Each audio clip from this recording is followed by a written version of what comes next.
Football on the Big Ten Network is powered by Unleaded 88. Ohio State has yet to leave the shoe this year, their 5th consecutive home game.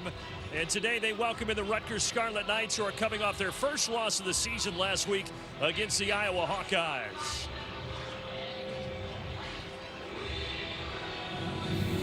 And the Buckeyes, with that number 3 ranking next to their name, coming off a blowout win here last week against Wisconsin, getting set to take the field.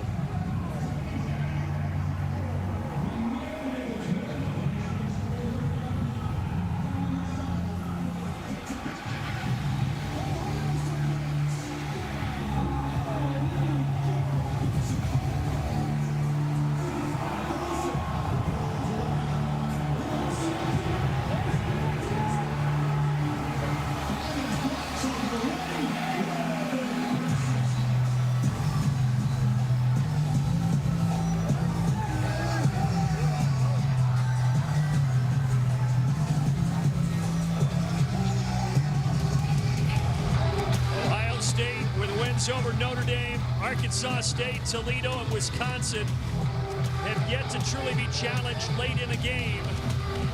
And they've defeated Rutgers all 8 meetings. The 9th meeting in this series commences today here in Columbus. And here come the Buckeyes.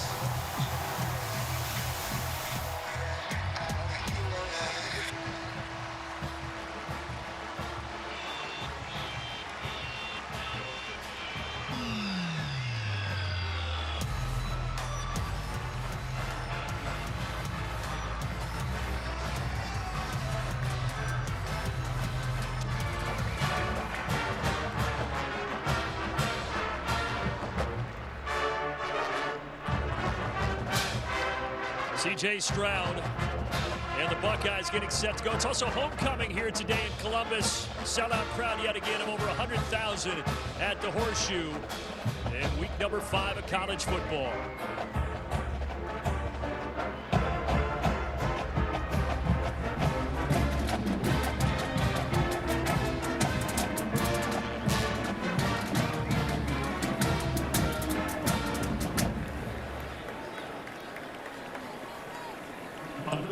Of Dr. Michael Ibrahim, Director of the School of Music at Ohio State, to honor America. Please rise and join the band in the singing of our national anthem.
Stadium that opened back in 1922, and here we are in 2022 and ready for another game at the Shoe. And with that, we welcome you up to the broadcast booth. Brandon Gaudin alongside Joshua Perry. Ohio State, number 3 in the country, 4-0. They've been so good through 4 weeks. C.J. Stroud, Heisman frontrunner right now. We could talk about him and everything he's done so far, Joshua. But don't forget about 2 very talented running backs behind him in Travion Henderson and Mayan Williams. The supporting cast is extremely important because now Ohio State can run the football equally as well as they can throw the football. And getting to that running back room, it starts with Travion Henderson. He is the lead back in this group. He can get downhill, but where he's most effective is in the wide open field, and this guy is a big play waiting to happen. Of course, the top end is there. Consistency is what he needs, but how about Mayan Williams? I mean, this running back is such a threat, getting downhill in this run game, opening up those lanes, and really creating plays when the plays aren't there. But when they want to bottle up the run game, when defenses want to take away the outside passing attack, Cade Stover is the guy that they go to. He's become a real X factor, being able to stretch the seams, but also a great blocking tight end in run protection. This guy is a real deal. Yeah, he had 2 touchdowns last week in the win over Wisconsin. And you know what? The defense has been pretty impressive as well. Jim Knowles, his first season as defensive coordinator, and he feels he's got a real leader in linebacker Tommy Eichenberg. Tommy Eichenberg has rewritten his narrative. You look to last year, wasn't the play that they expected out of him. This year, this guy has been phenomenal. And whether it's getting downhill in the run game, chasing guys in open space, pretty good in pass coverage as well, he is the leader of this defense. So I mentioned it, but Rutgers has lost all 8 meetings against Ohio State. Will they have a chance today? Well, there are questions at quarterback. They've had injuries. Rick will fill us in on that in just a moment. But I know that you are really having your eyes focus on Johnny Langan, who's kind of the do-it-all gadget guy for the Scarlet Knights. Johnny Langan is the one guy in the offensive game plan for Rutgers that can give Ohio State issues. They need to find as many ways as possible to get him the football. I believe he is the best in their rushing attack. I believe he's their best pass catcher. And I also think that he's their best blocker. So when they're non-traditional offenses, he's the way to go. But when you get more traditional, Evan Simon's going to be the quarterback that leads out there. He's a guy who gets the ball out of his hands very quickly, and he's going to need to do that today to handle this Ohio State front. And for more on that quarterback situation with Evan and the others, let's go downstairs and welcome in Rick Pizzo. Brandon, thank you very much. We do have some answers for quarterback questions that have been plaguing Rutgers for the last couple of weeks.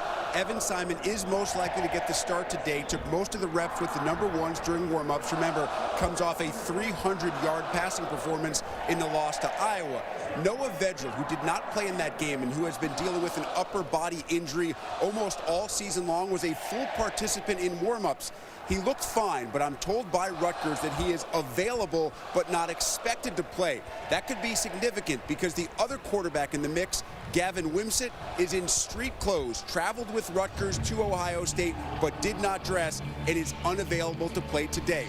Who is ever under center for Rutgers will be dealing with a remarkably motivated Ohio State team.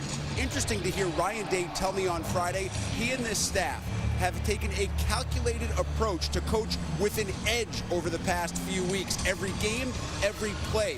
They want this team to understand it's not just about being better than the opposition, just not being more athletic. It's about the consistent excellence. Day said last year's team was too young, too immature to understand that. This year's team gets it, understands that's the only way you reach the ultimate goal, not just to win the Big Ten championship, but to win it all. And of course, that is the goal every year for Ohio State. And a familiar face on the other sideline, Greg Schiano, who was a defensive coordinator here under Urban Meyer in 2016, 2017, and 2018. Of course, Ryan Day was the offensive coordinator for 2 of those seasons as well. So those 2 guys know each other very, very well. Don't forget to download the Fox Weather app.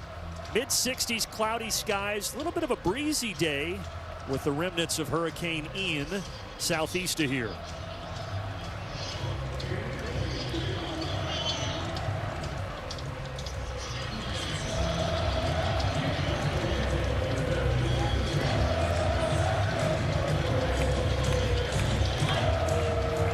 Rutgers wins the toss, and they elect to receive the football.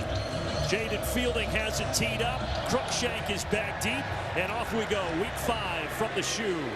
Touchback. So the question, will it be Evan Simon? And indeed it will. He will be piloting this offense for the 3rd consecutive week. 3rd start of his career, starting against Temple in Iowa. Did some good things last week in the loss against Iowa, but they're going to need a heroic performance out of him today. Yardage-wise, he was up there. You want to protect the football a lot better. I need to see him go out there and do that, but this is a guy who can get the ball of his hands pretty quickly. Well, actually, we just got faked out. Psych, we were told it was Simon. It's Noah Vedral who gets his first start. He missed the first 4 weeks with an upper body injury suffered in camp. And not only does he get the start, he keeps the ball for a short 1-yard gain. So Evan Simon on the bench. Vedral his third year at Rutgers, a 6-year senior with a lot of experience, making his 21st start with the Scarlet Knights. Yeah, now he's off the field, but that is a veteran guy that they have a lot of trust in. Getting back to Simon, a player who gets the ball out of his hands quickly, that has to be the game plan against Ohio State today. And again, back to protecting the football. That was the one thing that really killed Rutgers against Iowa. So pick a quarterback, any quarterback. It's where's Waldo here, early first quarter. But obviously, Vedral good to go, and Simon out there on the 2nd and 9 play. And a short carry by Kyle Monungai, the lead back, before he's wrapped up by Steele Chambers. So an early 3rd down test for this Rutgers offense. Ohio State shown in 3rd downs recently that they want to mix up the personnel, give a lot of looks to the front. Don't know if they go to that early, but that will be a feature in the game plan on the 3rd down package.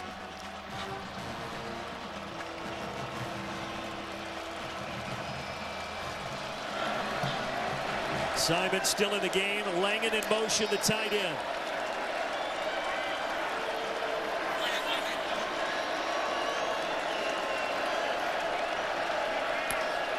And Evan Simon.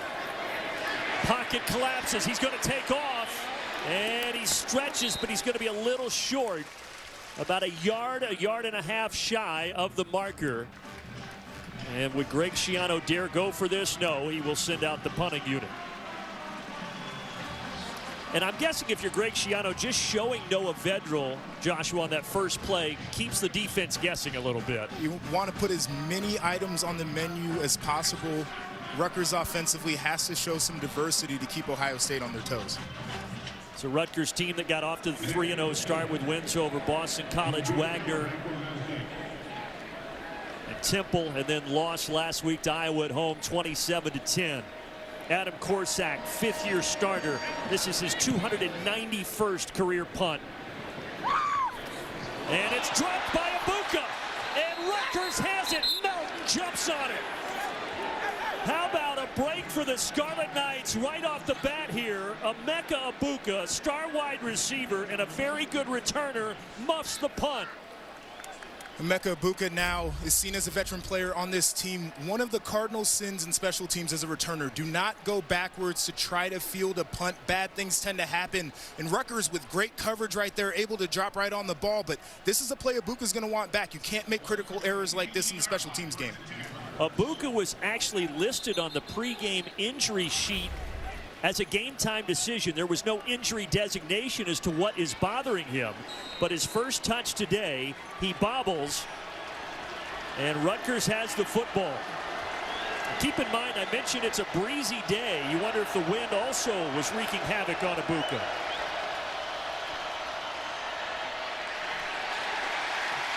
And coming in for a tackle for loss, Ohio State. They direct snapped it to the wide receiver, Joshua Youngblood. So Rutgers has run 4 plays on offense, and they basically used 3 different quarterbacks already. Yes, you see the different quarterbacks back there getting into a wildcat look right there, trying to find some run game so they can get this drive started. Again, for Rutgers, diversity on offense. This Ohio State defense doesn't like to be confused. They like to take it to offenses, but Rutgers setting the tone early on, saying we are going to create the chaos. Well, and now they're lining up Johnny Langan, who's the tight end but has played quarterback. He has 8 starts as the quarterback back in the 2019 season. He's going to hand it off. Then they're going to try to throw it back. So Greg Schiano deep in his bag of tricks here as Steele Chambers drags him out of bounds. And that'll bring up 3rd down. You know, when we talked to Greg Schiano earlier in the week, he said, we don't have as many trick plays on the menu, but we like to keep them available for games like this. So Ohio State defensively needs to be on high alert. Personnel changes, formations. Always know that there's going to be a trick component to every philosophy that's brought out offensively for Rutgers. 6-yard gain, now 3rd down and 6, and Evan Simon checks back in, the normal quarterback.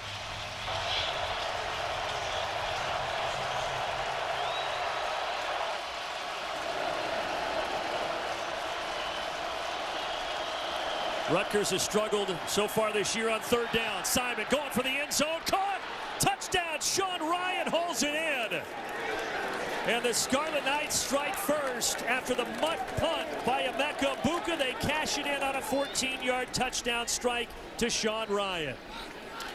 And the coverage right here, see defensive back, wide receiver going back and forth, but great ball placement by Simon right here, and a phenomenal job of going up to high point that ball by Ryan. Those are the types of plays Rutgers needs to be in this game.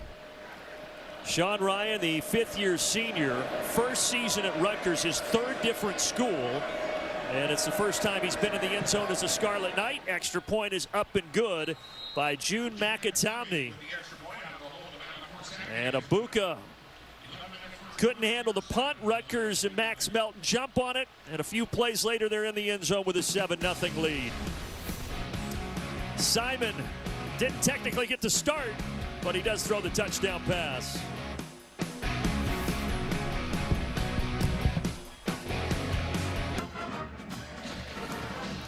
Greg Schiano back in Columbus, where he was a defensive coordinator for 3 seasons, and his team has run 6 plays. They've already had 4 different guys take a snap at quarterback. Bottom line, though, Joshua, right now they're up 7-0. And he told us earlier in the week, all of his guys who got on the airplane felt like they had a chance to win this game. They all believe that they can win, and they came out with that type of intensity. 9th all-time meeting.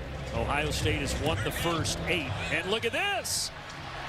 But Ohio State is ready for it. Ballard has the football, and Ohio State will have great field position. Greg Schiano is pulling out all the stops, and we've only played 4 minutes and 1 second. He is chopping. He is swinging.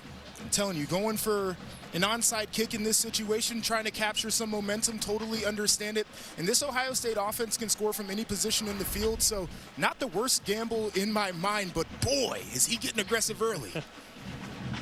And C.J. Stroud, there's not much mystery for Ohio State at quarterback like there is with Rutgers. 16 touchdowns. He did throw his first interception of the season last week. And he hands it off to Mayan Williams for the first carry of the game. A gain of 2, 2nd and 8. Well, this offense, in addition to C.J. Stroud, as we've highlighted, they've got so many weapons, but Jackson Smith and Jigba Joshua once again out with that hamstring injury. And the weapons have all stepped up. It's been important for Ohio State. One of the things we haven't talked about yet is this offensive line, and they've been much better this year in terms of changing the line of scrimmage, so offense certainly coming together at this point. Stroud, 2nd and 8, and a quick pitch and catch, and there's Cade Stover. First down. Cade Stover had a coming out party last week with his first 2 career touchdowns, a gain of 12 there. That was a mature play in my mind by C.J. Stroud, just to take the underneath route. They had some vertical routes going down the field, but he's not a guy who's looking to pad his stats. He's a guy who's looking to keep this offense on track. Stover, we had a chance to talk to him yesterday. What a story. A guy who's had 4 position changes during his time here in Columbus, but he has found a home at tight end. Mayan Williams getting the call, slips through. Mayan Williams inside the 10 and all the way down inside the 5. First and goal, Ohio State.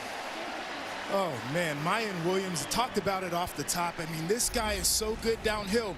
Look at him running to the outside. He looks like he's dead to rights right here, and then he's just able to slip through a crack, run through a tackle, and then get vertical. That is really good running back play, and Ohio State has 2 guys that they feel confident in that they can roll out there and win football games with. 32-yard run. And now Stroud strolls to the right. Pressure, and he gets rid of it as Tyrene Powell drapes him down to the ground. 2nd and goal.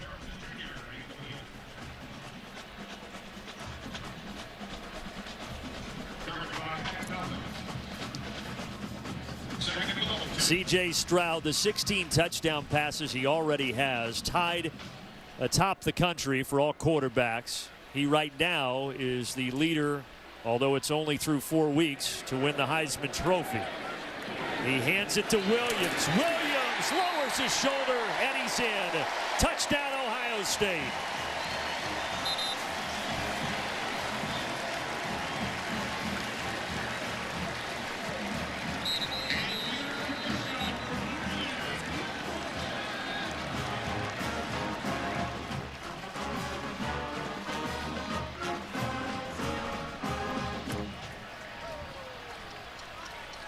And there's an injured Scarlet Knight. Keontae Hamilton, big defensive tackle, is writhing in pain right now after that touchdown run by Mayan Williams. And Greg Schiano out to check on him.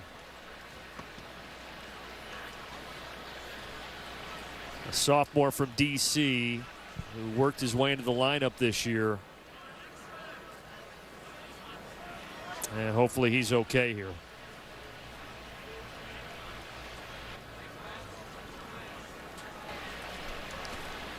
Yeah, hoping the best for that young man right there. But this Ohio State offense has been able to take over with this ground game, and it really starts with this running downhill. Look at Mayan Williams again, finding that seam, getting vertical, and then you need a touchdown. You're close to the goal line. Why not give it right back to the running back? That's really good football right there, a guy who can get you the tough yards. And he ties this ball game up at 7 apiece. Keontae Hamilton, by the way, is now jogging off, so that's good news for the Scarlet Knights. A starter among that defensive front. But Mayan Williams, so many people talking the offseason about Travion Henderson. Mayan Williams has really kind of been, you know, the Robin to Travion Henderson's Batman. They are a good 1-2 punch. And Ohio State always knew they had two of them back there. Mayan Williams now is really feeling confident in this offense and cementing his role as a back who should be getting a ton of carries. Well, less than 6 minutes in, we've already had 2 touchdowns, a turnover, a failed onside kick. We've had a little bit of everything, but Williams is in and we're tied at 7. A lot of action early in Columbus. 7-7, 9:21 to go in the first quarter. Impact players here brought to you by Auto Owners Insurance. For Rutgers offensively, a couple of wide receivers. Shameen Jones, a bigger guy on the outside. Aaron Cruikshank is a guy who can make plays all over the field. And then defensively for Ohio State, Tommy Eichenberg, the linebacker I talked about, gets downhill, can cover. And then Ronnie Hickman in that secondary, really the leader of the defense back there and a guy who can make things right. Ronnie Hickman, a guy who actually originally committed to Rutgers as a lacrosse player when he was a freshman in high school, now a star in the secondary for Ohio State.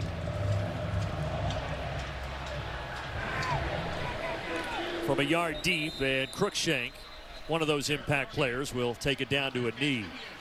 But keep an eye on Cruikshank as the game goes. 5 career return touchdowns. Okay, here we go. Quarterback roulette for Rutgers.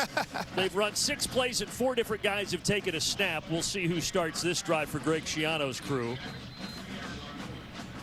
How about that?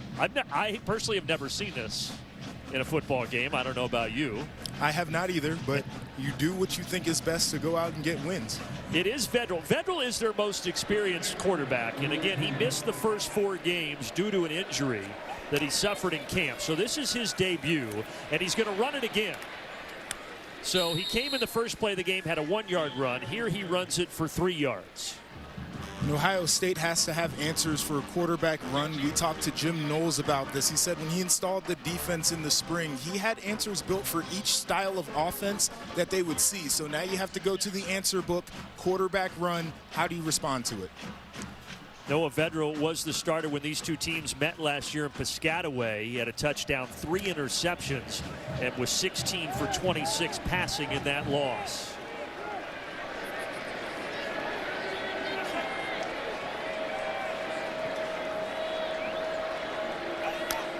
On 2nd and 7, he's going to run it again. Looked like a little miscommunication in the backfield, and that allowed Zach Harrison to get in behind the line of scrimmage and drop it.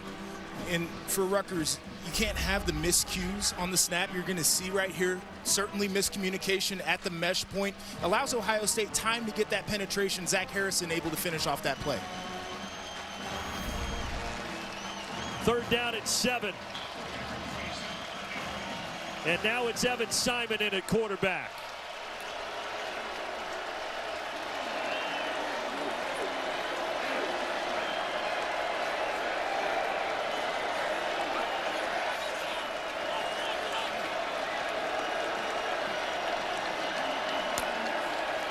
Simon out of the gun with some pressure coming.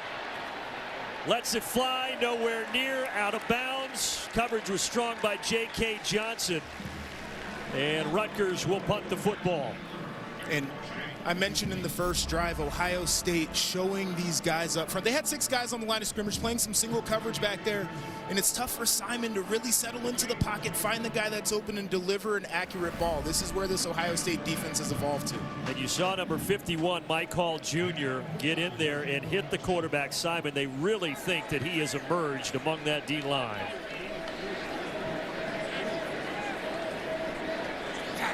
So one of the best punters in the country back out there, but hold on, because we have our first penalty marker of the game. And it looks like it's going to be against Rutgers.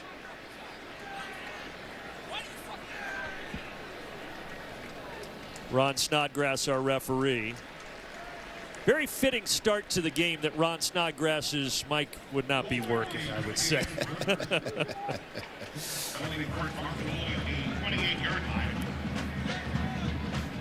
So back him up 5 yards and try it again. And keep an eye on penalties. Greg Schiano's been a little frustrated that his team has been averaging over 7 penalties per game. That's 22nd most in the entire country.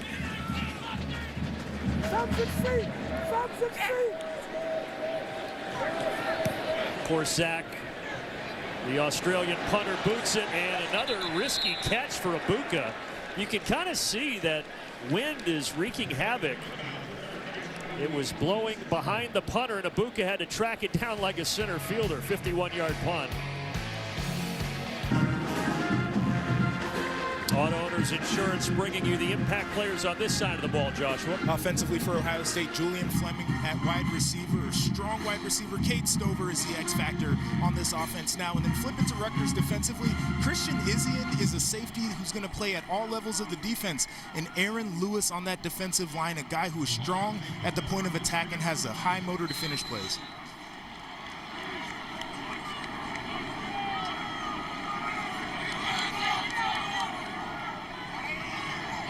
Stroud back for the second drive, and he gets it out to Julian Fleming, but Rutgers is there to rally, keeping him near the line of scrimmage. T-Mobile studio update. Off we go to Chicago. Well, Brandon, after Michigan State had tied it up, Maryland marching right back down, and Colby McDonald able to pound it in. Terps on top of the Spartans, 14-7.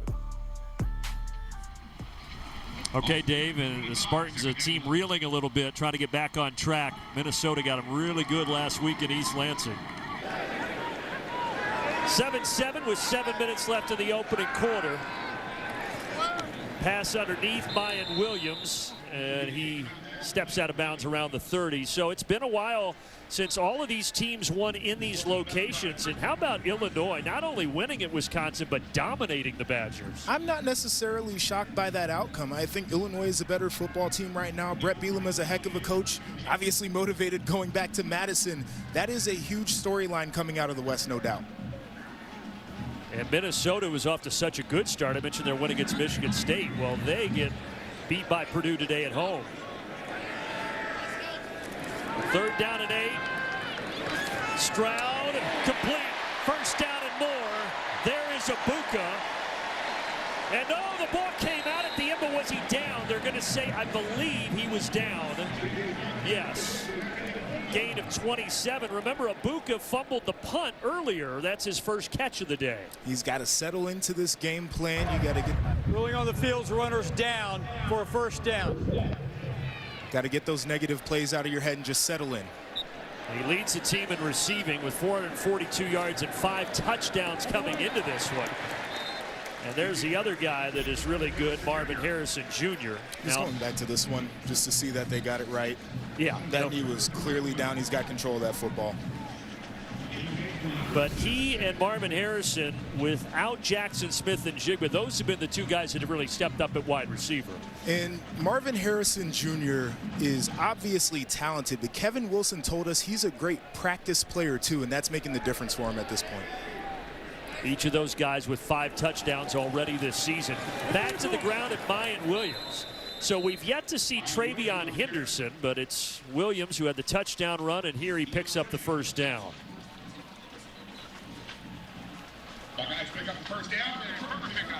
It's been pretty even between the 2 running backs this year. Coming in, Mayan Williams 43 rushes, Henderson 50. And it's been all Williams so far today.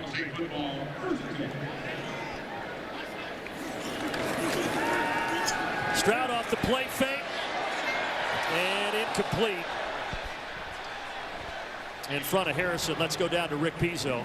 Brandon, I believe the wind affected that throw a little bit. It has become a factor in this game. It's not that it's blowing remarkably hard. It's swirling all over the place. Start of the game, your television screen going right to left primarily, then from the top to the bottom of the screen, and now it's actually headed from left to right. We saw Emeka Egbuka fumble the first punt, struggle with the second one as well. Wouldn't be surprised to see a lot more focus on the run and the short passing game until this wind subsides. All right, Rick, thank you. Second down and 10 over the middle. Caught. There's Egbuka. And Abuka's going to take Ohio State into the red zone. It'll be a first down at the 15-yard line. It's a good all-around play for Ohio State, starting with C.J. Stroud, patient in the pocket. And then Abuka's got this unique suddenness to his route running. You see he kind of comes off the line a little bit slow, and then he's able to pick up speed, get the yards after the catch. He's an impressive wide receiver, no doubt. He's been impressive the last 3 weeks, all 100-yard games. And he's tracking toward that again with 2 long catches on this drive.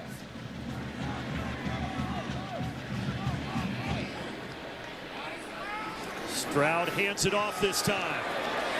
And that's Harrison in the run game. Stretches out. Lost the football, but they're going to say shy of the goal line. They're going to mark him out about a foot short. In this type of game with the wind going the way that it is, you want to make sure that you can still incorporate the wide receivers. Get it to Marvin Harrison Jr., but look at this blocking out here on the edges, just moving guys around. Everybody's latched on. Creates a running lane for a really good athlete to get some yards. Keep in mind, had he fumbled that through the end zone, it would have been Rutgers football on a touchback, but it went out of bounds before it reached the end zone. Well, just as I say that, Greg Schiano may want that reviewed. Charge timeout. Rutgers, they're first. Or maybe he just wants to talk it timeout over with his team. Either way, Greg Schiano has taken a timeout here. Another look at it. Did he fumble it through the end zone? Looked like he was out of bounds. We'll take a break and get some more looks at it when we return to Columbus. Oh, wait, now I'm told we're staying here. So hang on. Looks to me as if that was out of bounds. I agree. It was a tough angle to tell, and now Greg Schiano's talking with him about it. Ron Snodgrass wearing the white hat today.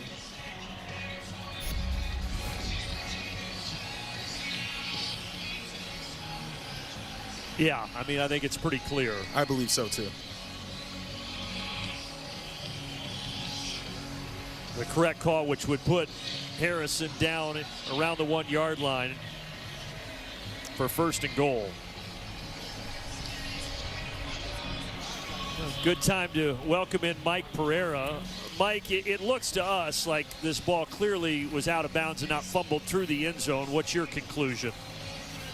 Well, we're focusing on the left toe, and is the ball coming out before that left toe hits the ground? And I think the ball is starting to come out of his hand.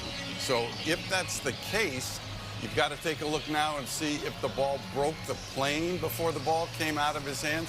It's a very close play. Again, just looking at, is that ball slipping out before the ball broke the plane? Because the toe doesn't hit until after that ball's out of his hand. So, Mike, does the ball, if he did fumble it, does it need to be inside or over the pylon, or could it be fumbled outside the pylon and then be a touchback for Rutgers? It could be, and that's what you have to take a look at. Where did the ball go out of bounds? Did it go, like you said, if it went out of bounds over the pylon, and we'll get the announcement coming up. Oh, they're not quite ready for the announcement yet. But yes, if the ball goes over the pylon, then it's in the end zone and a touchback. If it's out of bounds before crossing over the top of the pylon, then it would be just a fumble out of bounds. It's a very tight call here. And again, it's one they've got to piece together, and now we're going to get a call. All right, Mike, and actually, Ron Snodgrass didn't even announce it. They're just going to say it is Ohio State ball at the 1, first and goal. And faking the handoff, it's Stroud. Now being tracked down. Throws it to the back of the end zone, trying to get in, and he did. Marvin Harrison. But hang on, there's a flag that he stepped out of bounds first.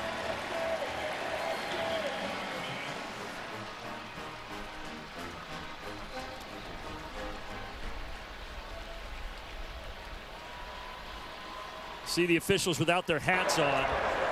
Number 18 went out of bounds, returned inbounds, and was the first to touch the ball. By rules, illegal touching, offense, lost it down to the previous spot, second down. Yeah, you can only be the first to touch it coming back in if you were forced out, and they say that he went out on his own momentum. We've seen just about everything here in the first quarter, haven't we? Man, it's putting us to the test today. Watch him in the back of the end zone. You see Harrison right there in the back of the end zone. Nobody's forcing him out. You see him step out right there, and now he comes back into the field of play. First one to touch the ball. Yeah, good call. So now the I formation, Mayan Williams, who already has one touchdown run. Correction. Mayan Williams has 2 touchdown runs, and Ohio State leads it.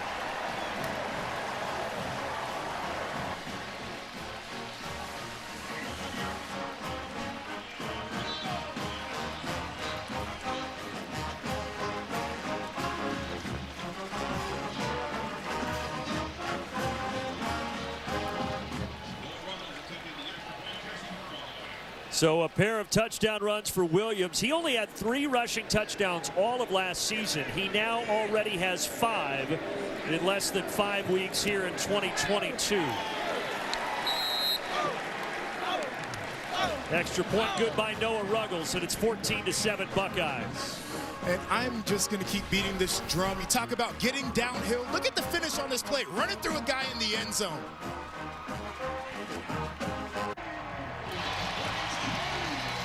Well, next Saturday, we're all Big Ten all morning. All the fun from Evanston. Big Ten Tailgate presented by TIAA. That's 10 a.m. Eastern next Saturday here on the Big Ten Network.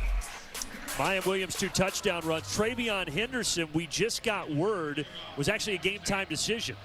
Yeah, and that's where the importance of the depth in this running back room comes in. Henderson can't go. Seems like Williams going to be the guy getting the bulk of the carries today. No official word on what the injury is or the ailment with Henderson. We were just told right now, after the last commercial break, that he was a game-time decision. We'll see if he plays in this one or if they stick with Williams. So far, Williams having a great game with both of the Buckeye scores. So now Rutgers goes back on offense, and we'll see who's at quarterback. It looks like it's going to be Noah Vedral starting this drive. Now, these offenses have been different with the quarterback. So Noah Vedral's in, high alert for the quarterback run game. When Simon comes in, they have thrown the football more. So Ohio State needs to have that thought process as they get lined up.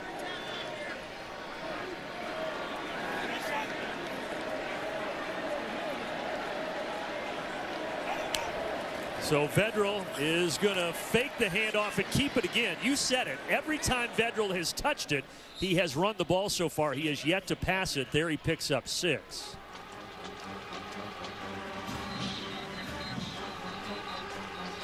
And Vedral tapping himself out. And also Tanner McAllister is down injured for Ohio State right now. This is already a secondary that has been dealing with a couple of injuries.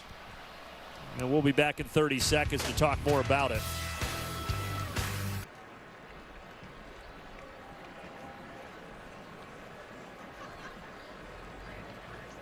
At last play, so he walks off. It's already an injured secondary, as I mentioned. Be tough for them to lose McAllister, Brandon Gott, and Joshua Perry back with you. Such an interesting start to this game. Rutgers takes advantage of the bobbled punt by Ibuka. They get the score, but now Ohio State, they seem to have settled in. They have settled in offensively. Things are on track. Defensively, it's going to be a tough game plan trying to figure out exactly what Rutgers wants to attack with their offense. We've seen the different quarterbacks in there. They all have a different skill set. So now it becomes a thinking game rather than just a reacting game. Rutgers has been oscillating back and forth with their various quarterbacks. And Simon is back in there now on a 2nd and 4. Handoff up the middle, strong surge, and Samuel Brown, the 5th, gets his first carry, and he takes it for 6 yards and a first down. You can see what Rutgers is doing is taking the edge off of Ohio State defensively. I mentioned it earlier. This is a defense that likes to attack. They want to make offenses react to what they're doing, and now they have to play a little bit more of the think, react game than they like to.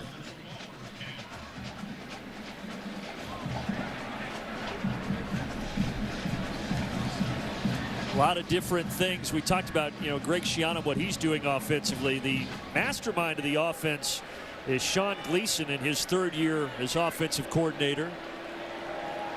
So far, Rutgers 8 runs, just 3 passes. They're going to throw it here, though. Simon quickly out to Johnny Langan, and Langan out near midfield.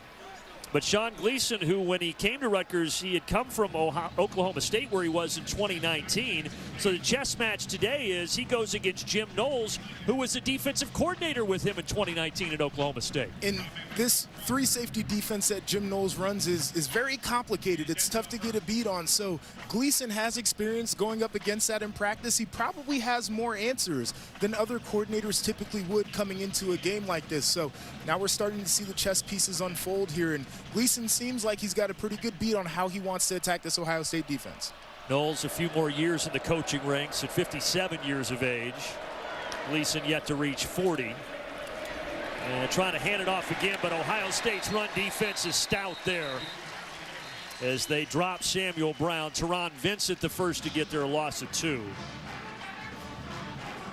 But when they were only together 1 year in 2019, I would imagine there's probably not too many things that overlapped. I don't know how much of an advantage that would have for either side. Well, and then both of these schemes have evolved over time, too, and that's what great coaches do. So maybe not overlap in what they're seeing, but you start to understand the way that the opposing side of the ball thinks and how they like to call it in practice, and maybe you can glean a little bit from that. Both very bright coaches. Sean Gleason was a quarterback for Williams College at the Division III level, that was the offensive coordinator at Princeton before going to Oklahoma State, and now at Rutgers. 2nd and 12, flipped to the outside, and able to bring it in as the tight end Matt Alaimo. So that'll bring up 3rd down here as we get towards a minute left in the opening quarter.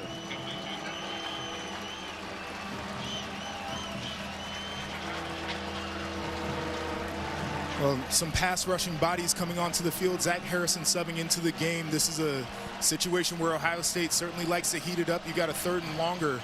I'm expecting a heavy blitz right here.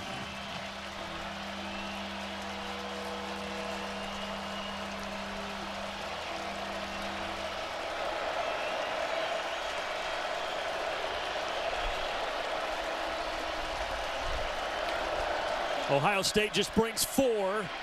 Stepping up, take it down, he lost the football. Simon fumbled it. Looked like Mike Hall Jr. got a hand on it first for Ohio State, and the Buckeyes have it. It is Mike Hall Jr. with a fumble recovery.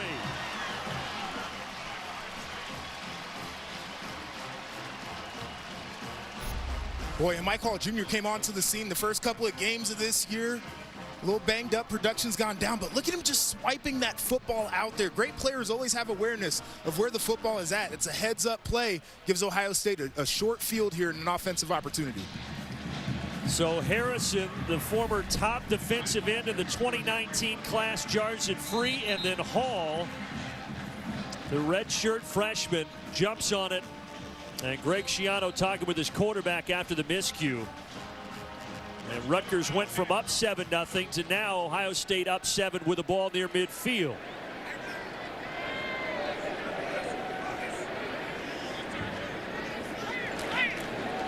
Mayan Williams, big hole. Avery Young able to grab him. There's a flag around the line of scrimmage after a gain of about 10. Holding. Defense, number 48. 10-yard penalty from the end of the run. 1st down. So it turns into about a 20-yard play for Mayan Williams. Well, relive the Scarlet Knights' thrilling 2006 victory over Louisville on the big moment. Pandemonium in Piscataway Monday at 7 Eastern on Big Ten Network. Memorable game. Of course, Rutgers was not in the Big Ten then, but Greg Schiano was the head coach in his first stint. He was there from 2001 to 2011, left and then returned 3 seasons ago. Back on the sidelines, and here we go with another penalty.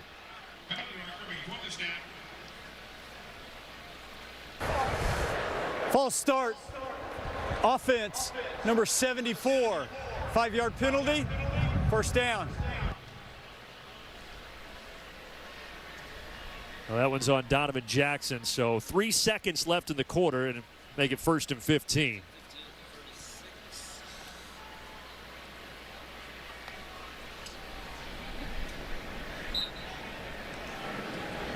And they will wind the clock, and that'll do it for the first 15 minutes. The end of the first quarter.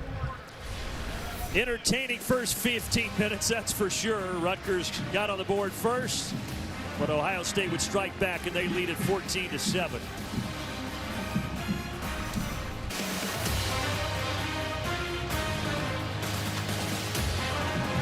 Football on the Big Ten Network is powered by Unleaded 88, the clean burning fuel choice that's engine smart, earth kind. Ohio Stadium, 100 years. It's actually the 101st year of football here. It opened in 1922, but they're celebrating it as the 100th year today. It's also homecoming here for the Buckeyes, and they open the second quarter in enemy territory, up 14-7.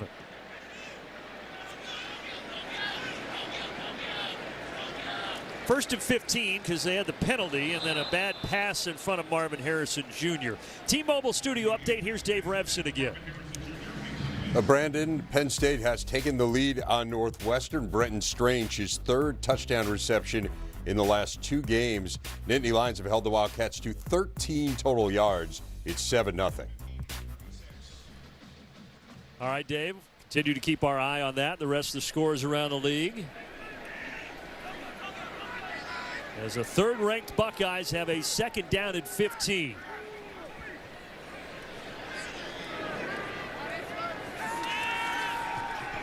C.J. Stroud down the seam, caught, touchdown, Julian Fleming.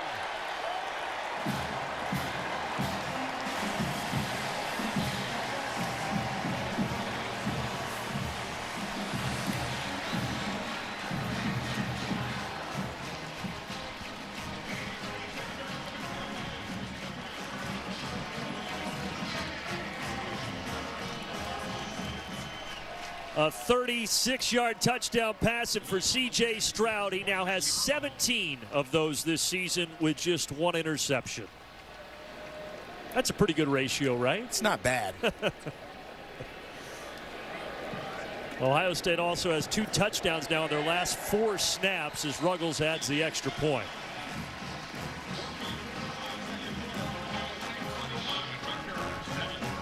I mean, C.J. Stroud is playing like a mature quarterback. Earlier on the drive, used the snap count to ID a blitz, and then his pocket presence, just being patient, waiting for the route to come open, and the combination allowing the middle of the field to become vacated. That is really good offensive football top to bottom. Coordinating, passing, catching, everything you want. And Julian Fleming with his 4th touchdown catch of the season. And C.J. Stroud has been so good. So good last year, finished 4th in the Heisman voting, and he's picked up right where he left off a season ago.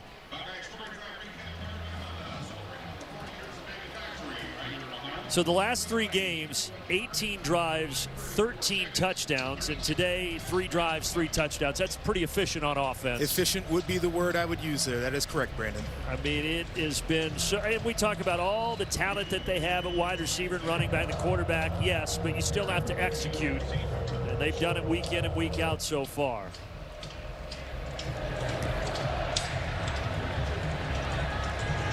Crookshank will call for the fair catch, and we go back down to Rick. Brandon, the Ohio State defense getting set to go back on the field without Tanner McAllister. He appeared a little bit unsteady as a member of the staff helped him into the medical tent. Did not spend very long in there, but came out and when asked by a teammate what happened, made some type of a motion toward his ear on the side of his left side of his head. And then as he began to lobby for his return to the game, his helmet was kept away from him. So I certainly don't want to speculate, but it appears to be some type of issue where they're making sure that cognitively he's ready to go into the game before they give him approval to do so. And keep in mind, Tanner McAllister came from Oklahoma State with defensive coordinator Jim Knowles, and Knowles calls McAllister a coach on the field who knows the system better than anybody. as Simon throws this into the ground. So that's a big loss for the defense. And I asked Jim Knowles this because I'm curious about how you take it from the field over to the sideline and make adjustments. I said, who are the best guys at making adjustments? He said Tommy Eichenberg, of course, but Tanner McAllister was the next name that he mentioned as a guy who communicates what he sees out there on the football field, brings it to the sideline, and then they can adjust the defense based off of that. So that's another element that'll be missing, is the adjustment process for Ohio State. And that secondary does get Denzel Burke back today, but they're still without Camp Martinez, so injuries mounting for Ohio State on defense. Meanwhile, second down and 10 for the Scarlet Knights. That's out to Cruikshank, former Wisconsin Badger. Fifth-year senior now at Rutgers, and that'll bring up third down as he couldn't get to the sticks, a gain of 6.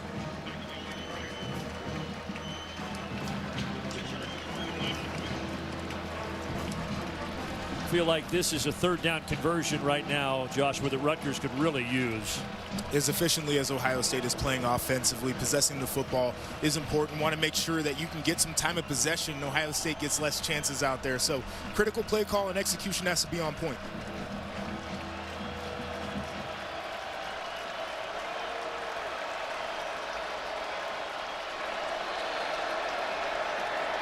Simon with a short drop.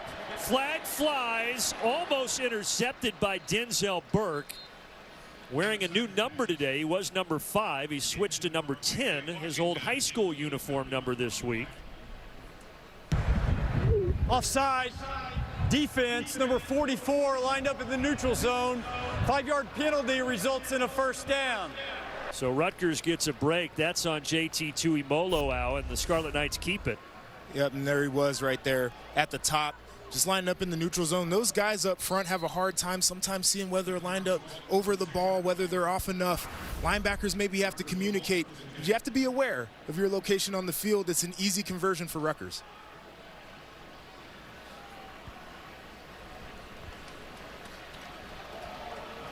Ryan Day getting a quick explanation. Ryan Day, who is 24-1 against Big Ten opponents in his 4th year as a head coach. Only loss, of course, last year to Michigan. Up the middle, running through and then getting tripped up, Samuel Brown.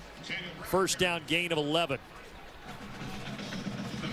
And Rutgers right there, just really good job up front of latching on the blocks. You're going to see a little bit of a gap scheme, but where that guard vacated ended up being the hole for the running back to get through, and just identifying where to be. Brown is a downhill back. It's one of the things he does really well. Gets the ball from the mesh point. It's a sprint to the line of scrimmage, and took advantage right there. It's an interesting Rutgers run game, Josh, where they've had a different leading rusher in all 4 ball games so far. I mean, their running backs, their ball carriers are all different guys with a unique skill set too, so they go based off of game plan.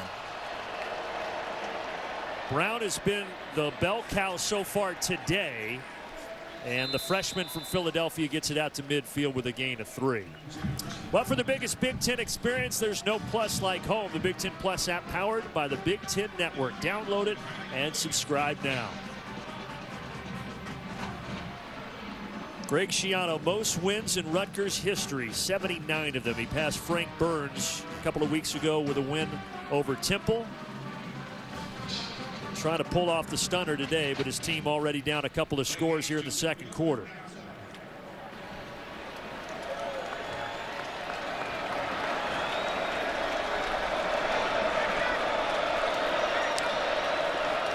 Faking the give to Langan. Underneath to Al-Shadi Salam, and he is quickly brought down by Steel Chambers. The former running back turned linebacker had him by the ankles. And that was a great play by Chambers.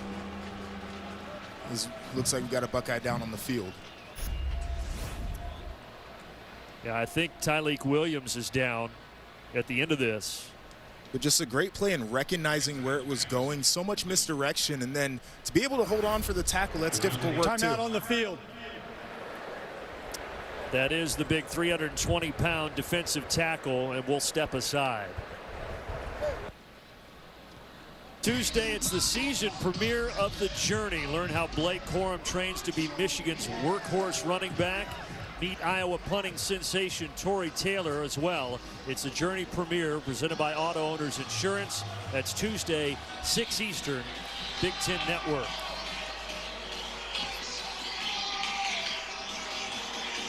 So Ohio State had the injury to Tyleik Williams. He has left the field, at least momentarily. And Rutgers has a 3rd down and 14 coming up.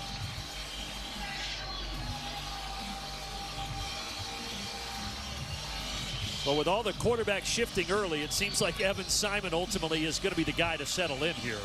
He's the guy who has gotten the bulk of the reps. You know, last week again, he played extremely well, had some mistakes in there, but pretty efficient day, so see why they're rolling with him. He threw for 300 yards last week in the loss against Iowa, although a lot of those did come late.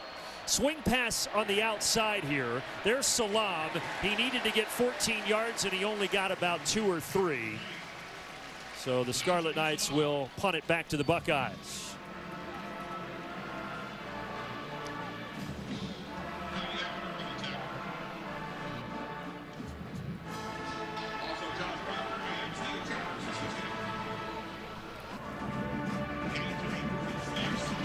And another punt coming up for Adam Korsak,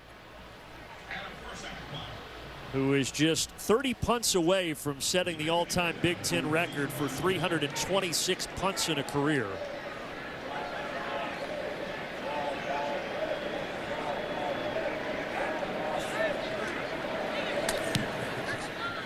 Abuka, who's had an interesting day back there fielding these with a win, calls for a fair catch inside the 10-yard line. Let's take a look at today's Built for Success, brought to you by Rocket Mortgage.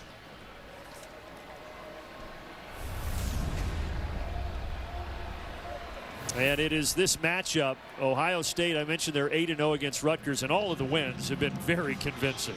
Offense has been able to be efficient like they've done today, have explosive plays. Defensively have played really well in these matchups too, but this Rutgers team is different. Greg Schiano feels like the guys are really starting to come together and embrace the culture. It's going to be a build process personnel-wise, but he still loves the guys that are out there on the football field right now.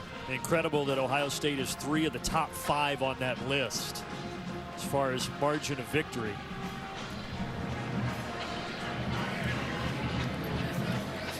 From inside their own 10, here's Mayan Williams. And Williams out across the 20. Forced into the sideline, but no flag thrown. Gain of 13.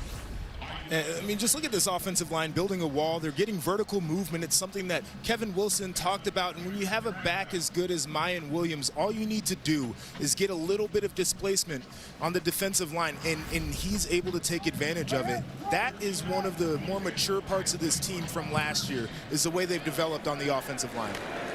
Mayan already has 62 rush yards. Now out to Julian Fleming. He had the touchdown on the last drive, and he's got a 1st down here. Rick, what do you have? Few moments ago, Brandon, you saw defensive lineman Tyleik Williams come off the field limping a bit, injured his right ankle, went into the medical tent, now out of that tent and riding a bike. But as he came out of that tent, he was definitely favoring that right ankle. And much like Tanner McAllister, the helmet has not been handed back by the training staff quite yet. Okay, so McAllister injured, Williams injured at least momentarily. We told you last drive, Travion Henderson game time decision at running back. We haven't seen him yet for the Buckeyes either. And Mayan Williams continues to get all the carries here in the backfield. Nice gain on the left side. And it's the same thing that I was talking about the play before, just the ability to lock onto blocks, especially in space right there. It's something that's a more difficult feature in the run game. And you look to Rossi, who's a fullback tight end hybrid. You look to Stover. Those guys are great at doing that in the open field. One thing Kevin Wilson did tell us about that offensive line, he said they could clean up their pass protection. And that's going to be a work in progress for those guys as much as they've gotten that downhill mentality. You have to keep your quarterback upright. But the ground game is working and close to the line to gain, maybe a little short there for Mayan Williams. That's going to be 3rd and 1 here. But you mentioned with that offensive line seeing the surge in the first 4 weeks, they have been moving defensive lines. See if they can do it again here. They only need a yard.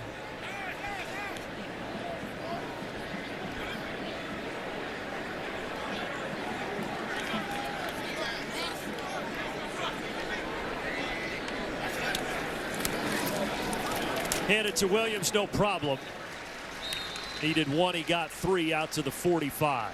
And, you know, going back to that surge you were talking about, we asked Ryan Day, you do a really good job running the football against Wisconsin, who's known to have a tough defense. Do you feel like the narrative on the toughness has gone away? And he said, it wasn't that we didn't have toughness last year, it's that we didn't have the consistency with it. And they read the press clippings, and those guys took it to heart, and you can see it now on the football field. How good was Ohio State last week against Wisconsin? They got up 28-0. This time Stroud wants to let it fly. Pressure. And he does get it complete to G. Scott, the tight end, his first catch of the season, but it's also a flag down as well. As it stands for the moment, just a 2-yard gain on the reception.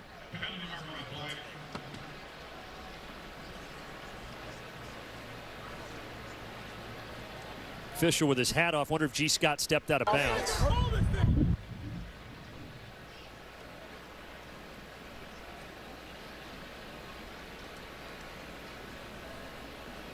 Yeah, illegal touching. That's that signal, meaning Scott stepped out of bounds. And there is G. Scott Jr. Number 88 went out of bounds, returned inbounds, was the first to touch the ball. Illegal touching. Offense, number 88. Lost it down at the previous spot. Second down.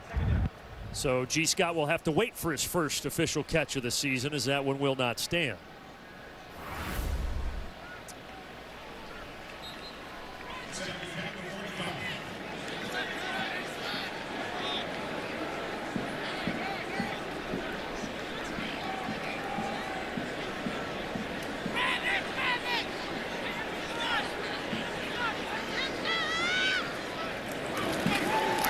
Stroud, 2nd and 10 underneath, and the coverage by Christian Izzy, and they say is clean, no flag, as he was in coverage against Cade Stover. And I talked about Christian Izzy as a do-it-all defensive back, and this is a size mismatch right here. Cade Stover's a big man, Christian Izzy coming from the safety position, but you see him getting physical right here in the route as Stover starts to come back to the football. Little contact early on, they're typically going to let that go. It's a good defensive play. Izzian, who had a great game against Iowa, 16 tackles and a sack. He's a 4-year starter for Rutgers in that secondary. 3rd down and 10, and Stroud lets it go, and it is caught. Juggling act. Wait, did Abuka have it? They say no. Dropped it at the end again. And now 4th down and 10 for Ohio State. And we'll get you to the end of this play right here. Just a really good job getting the hand in there, just creating some indecision, breaking up the ball. Becomes a lot harder for Abuka to get that one. Got to focus and concentrate on it. You see the ball popping out right there at the end. That was singled up coverage. You have to make sure if your man gets loose that you can affect the ball. So Ohio State scored on their first 4 drives last week. They scored on their first 3 drives today. But here on drive number 4, they'll have to punt the football. Jesse Mirko, he is also from Australia, like Rutgers punter Adam Korsak, and he sends it to Cruikshank inside the 10-yard line for a fair catch. 47-yard punt, 7:17 left in the second quarter. Scarlet Knights down 14 with the ball when we return. Ryan Day, what a start it's been for him as a head coach in his 4th season. 38-4, a couple of Big Ten titles, just the 1 loss in conference play to Michigan. Some of the streaks, 24 straight over unranked opponents, 26 here at home in a row over conference teams, trying to make it 27 today, and 8-0 all-time is Ohio State against the Scarlet Knights. You know, it's staggering when you actually see the numbers laid out. Just 43 years of age. You know, you talked to him yesterday, and you realize, though, he's such a good guy. He's great with us, but the stress to be the Ohio State coach, he just said, look, last year 11-2, and it was a failure, and he understands that. Yeah, I mean, this is a very unique environment to be in because the standards are so high. And the rosters that are put together, the coaching staff that's here, the expectation should be that you compete for a national championship, but carrying that around all year definitely wears on a coach. Of course, came here was the offensive coordinator 2017 at 18 under Urban Meyer. That's when Greg Schiano, now the Rutgers head coach, was a defensive coordinator. Day's team right now, their defense forcing a 2nd and 10. Simon, from the shadow of his own goalpost, tosses it over the head of Matt Alaimo, and Rutgers now facing a 3rd down deep in their own territory. They just can't seem to get anything going right now against this Buckeye defense. No, it's been hard for them to get in a rhythm, and you see Vedral coming back in the game here. Curious if they go back to that quarterback run, and this is a part of the field where you don't want to take a chance if you're Rutgers, because turning the football over right here puts Ohio State right in scoring position, and we know what they can do when they get the ball back. Rutgers, their longest play, 14 yards. They need 10 here. Watch the play clock. Well, they're going to have to take a timeout. Delay game. Offense. Half the distance to the goal. 3rd down. I thought Greg Schiano signaled it, but that's not the case. Instead, it's a penalty, and that backs him up even further. Coach looks a little confused right here, too. Not sure if he's trying to get his guys situated or trying to figure out what was going on there. But being in a backed-up situation is difficult regardless, but standing right near your own goal line going up against this Ohio State defense, have to be careful. Simon is back in instead of Noah Vedral. But the officials are confused about the spot of this football right now. Because the ball definitely shouldn't be at the 8. Greg Schiano, I think, was saying he called a timeout. But Ron Snodgrass is saying there was no charge timeout on the play. The penalty will be enforced. 3rd down. But then you got to back it up half the distance, so it should be at the 4. A lot of confusion. Should be 3rd 14 at the 4. And 100,000 going to let him hear it.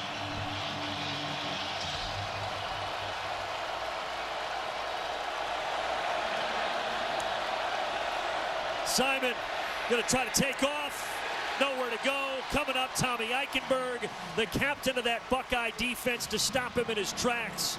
And another punt coming up for Rutgers. Eichenberg wasn't fooled by the quarterback draw. Again, a safe play call. Rutgers made the right move there, but Eichenberg just right there on the line of scrimmage, aware of everything that's going on. Reigning Big Ten Defensive Player of the Week, which he shared with Iowa's Kayvon Merriweather, who was so good in the Hawkeyes' win against these Scarlet Knights last week. And now you got Korsak in the back of the end zone here trying to punt this thing.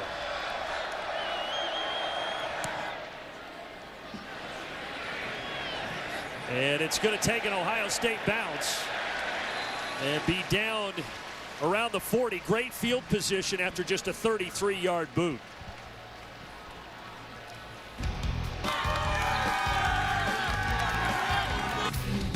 Well, Ohio State's had some great players, and oh, who's this? Oh my gosh. That's our analyst Joshua Perry, who won a national title here, went on to be a 4th-round pick in the 2016 draft. You remember that guy, right? Yeah, I feel like we just watched the same play about 4 times because only made a couple of really good ones out here. Oh, come on. And you've been doing a fantastic job with us in the booth. And, gosh, all this, and you're only 28 years old, man. No, it's been a lot of fun. Hey, you guys just, you make me sound good up here. You give me the lob, and I just do the rest. So humble, too. Now, Ryan Williams getting to the outside. Another big gain. And for Ohio State, they're well over 200 yards of offense, 14 more there. Here is the star. But the Buckeyes looking really good, and on both sides of the ball. They had that slow start, but they're doing Ohio State things right now. And the balance is what stands out to me offensively. Ohio State's gotten in this mode where if the run game's there, they're just going to take it. If the pass game is there, they're going to take it. But last year, a lot of times Ohio State looked one-dimensional.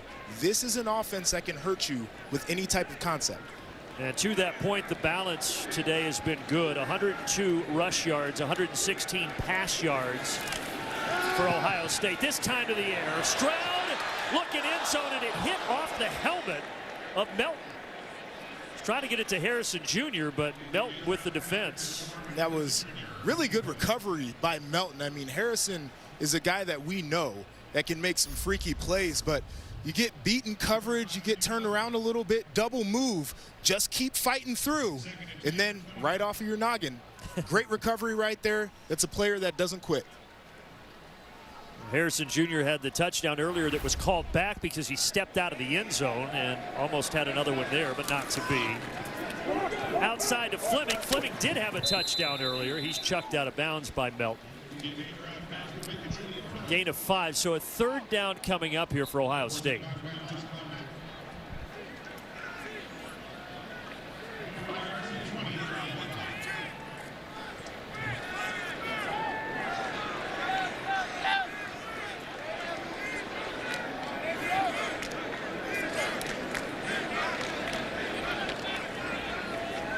Two for 3 today on third downs for the Buckeyes. Stroud 9 of 15.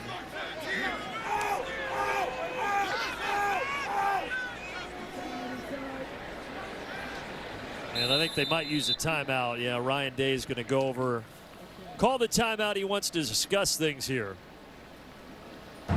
Charge timeout, Ohio State. They're first. It's a full timeout. They still have 2 timeouts. 4:08 left in the half. Back in Columbus, 21-7, Ohio State leading Rutgers. Now coming up this Friday night, big volleyball matchup. Top 15, the Buckeyes 6th ranked. 12th ranked Penn State will do battle with them. That's 6:30 Eastern Friday, powered by Unleaded 88 here on Big Ten Network. So Ryan Day takes the timeout. A third down and 5 here for Ohio State.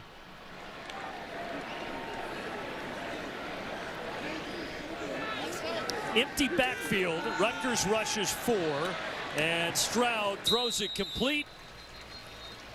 Harrison, there's a flag after the catch by Harrison Jr.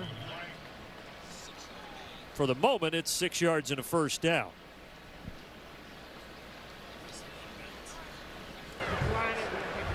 Offside. Defense, number 23, lined up in the neutral zone. Penalties declined. Result of the play, first down.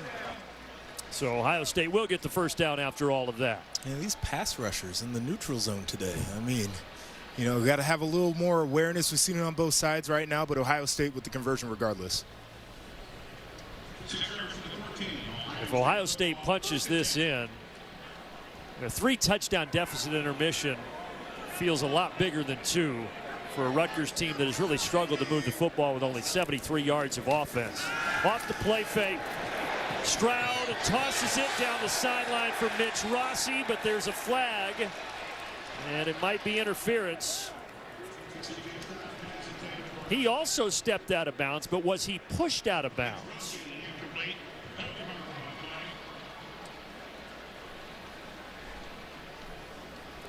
Remember, we've had a couple of receivers get penalties for stepping out of bounds, come back in and catching the football. Pass interference. Defense, number 17. The ball be placed at the spot of the foul. Automatic first down. So Deion Jennings back-to-back penalties now, and Ohio State's knocking on the door. You can see the penalty right here. Clearly both hands on, not looking back at the football. Now you're trying to make a play as a defender, but you know that's going to get called every time. And give a little bit of leeway on contact, but that was a no-brainer. Pistol formation here. Mayan Williams slips through and down to the 1. You know, going back to that last play, the seam route is going to be wide open here. And as much as I've complimented C.J. Stroud on having that presence and that patience, G. Scott Jr., he would have hit that seam. He's probably walking in for a touchdown. Now 2nd and goal.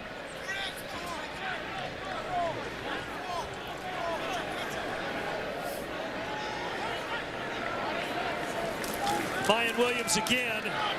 Williams fighting, but Rutgers this time knocking him back for a loss. So 3rd down. And those are tough plays for running backs. They like to string them out. I want to see a running back maybe put his nose in there. You know you're not going to be able to capture the edge. Just get up in there, push that pile forward, especially a strong back like Mayan Williams. Yeah, you talked about his strength, 225-pounder from Cincinnati. This time they split him out. Empty set for Stroud.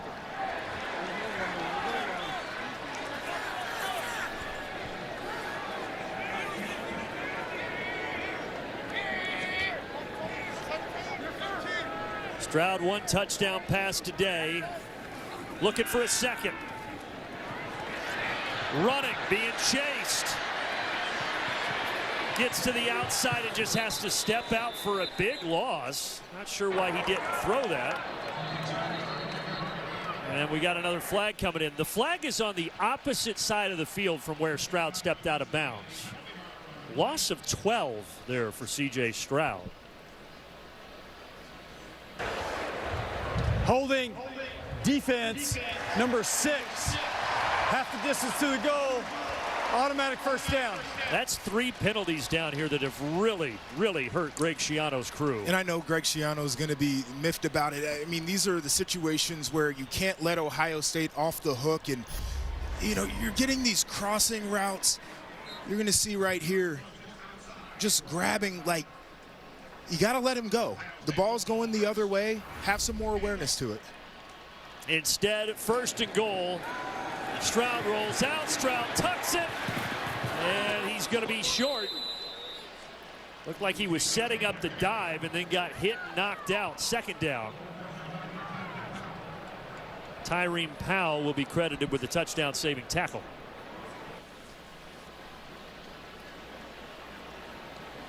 I feel like it might be Mayan Williams' time again here. Totally agree with you. Get downhill, just push the pile, get all those guys in tight, mash them off the line of scrimmage, and let Mayan do the rest of the work. He had 2 touchdowns last week against Wisconsin. He already has 2 here in the first half. Here's Mayan Williams. Gets the edge, reaches out. No signal. They're going to say short.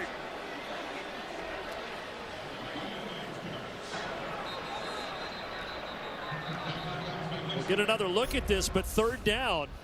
And you're going to see Mayan chasing that pylon right there. It looks like that foot is out of bounds. Tries to get the left hand on that pylon. Ball does not cross. Deion Jennings wanted to shove him out. And yeah, also you've got Ifan Maije, defensive tackle, down right now for the Scarlet Knights as well.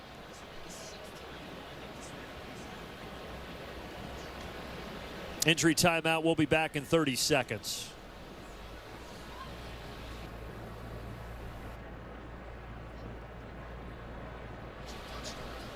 Ifan Maije, the 6-year senior who spent 4 years at Temple, now is 2nd and final at Rutgers, gets up and walks off with a limp. Unfortunately, both sides a little plagued by injury today. It's a physical game. Rutgers, you think about their defense here, because of the penalties, this is going to be the 6th time that Ohio State lines up to snap it inside the 5-yard line on this drive here on this 3rd and goal. So their defense is being asked to do a lot.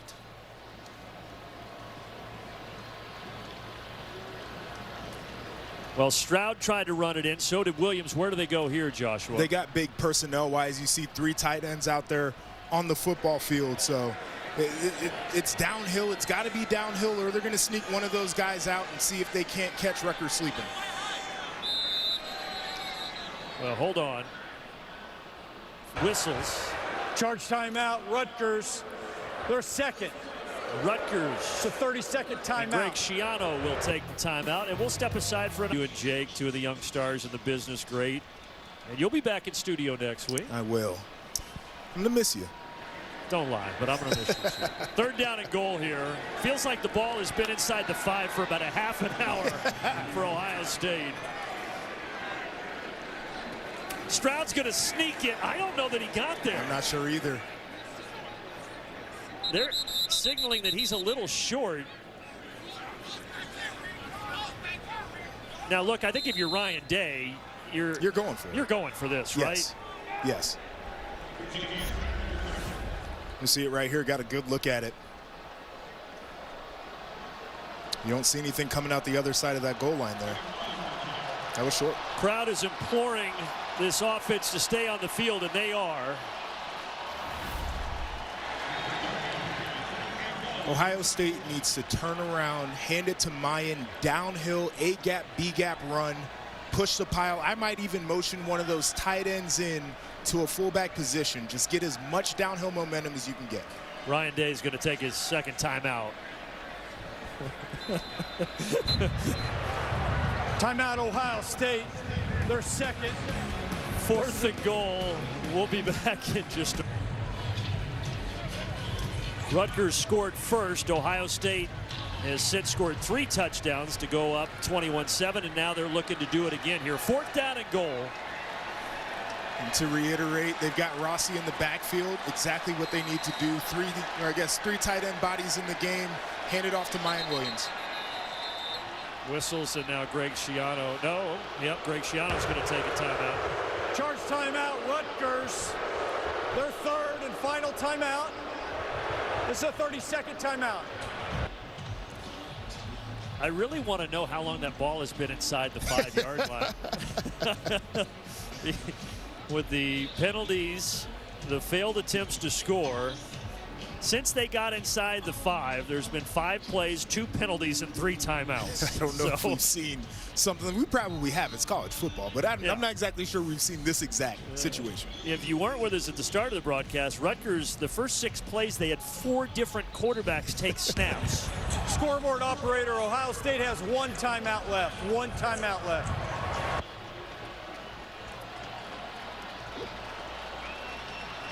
Rutgers cannot call a timeout anymore. New formation coming out of this timeout for Ohio State. Yeah, no fullback. It's just Williams by himself. They hand it to him, and he walks in.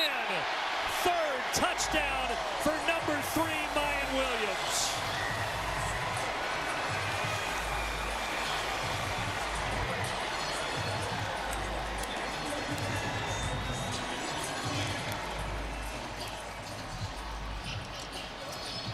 So he had 3 touchdowns all of last season, and now he's had 5 over the last 6 quarters of football. It's been very impressive, and like I said, just the downhill presence.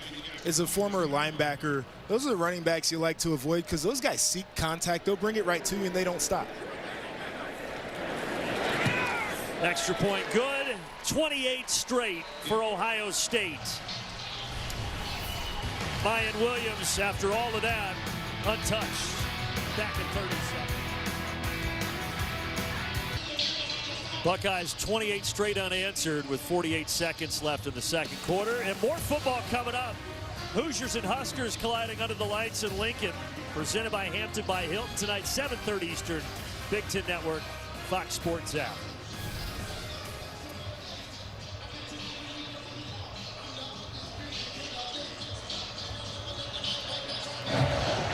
Jaden Fielding kicks it away.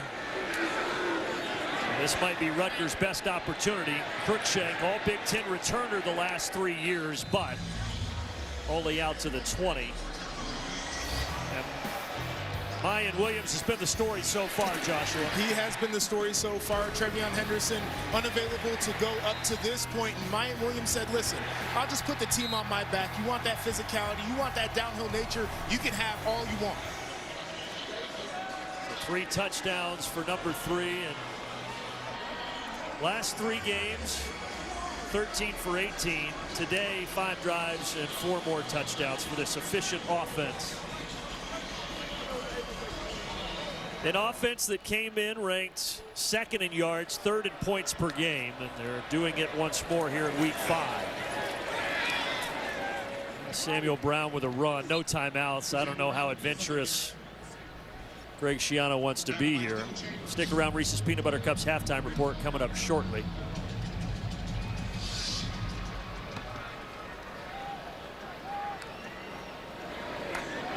And Simon's going to hand it off again. And Brown out across the 35. And it looks like that might be the last play of the first half. J.K. Thompson and Ronnie Hickerman on the tackle.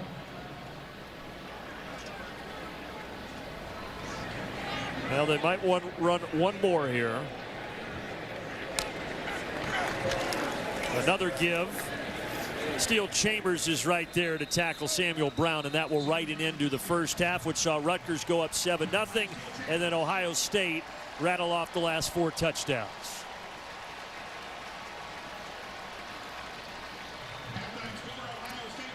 And an Ohio State team that has won 26 consecutive Big Ten home games. That's a record.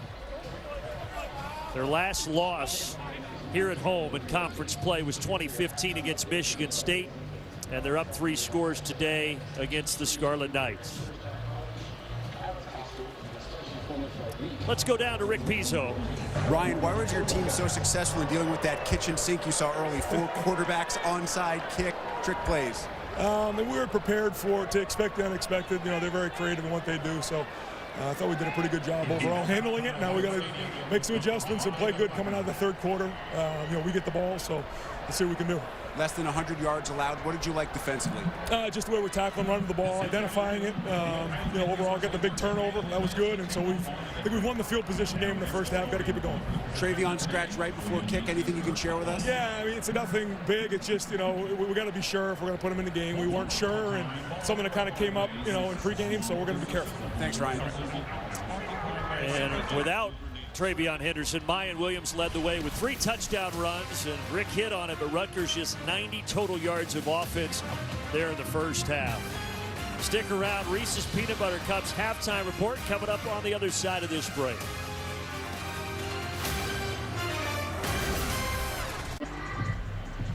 (28-7), Ryan Day and the Ohio State Buckeyes leading it over Rutgers at intermission. Welcome back to the booth, Brandon Gaudin, Joshua Perry. I'm small. I didn't play football. He's larger. He did play football.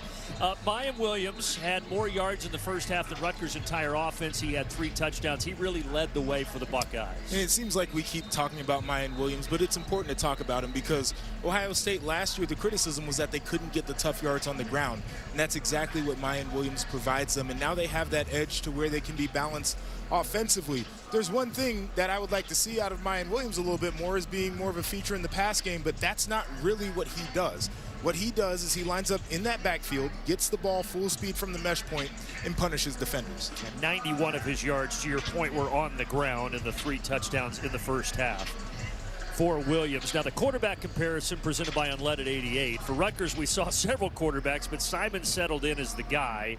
And C.J. Stroud, I would say not a great first half. He missed a couple of throws, but all in all, Joshua, he was solid. Yeah, 127 yards, 1 touchdown. Like, not the standard for C.J. Stroud. It's a very good half of football. I agree with you. He missed some throws. There were a couple of reads he might have been late on, but he showed really good presence in other situations. So consistency in this second half, locking in, focusing, and finishing off this game the right way. And he and the Buckeye offense will have the ball to start the third quarter.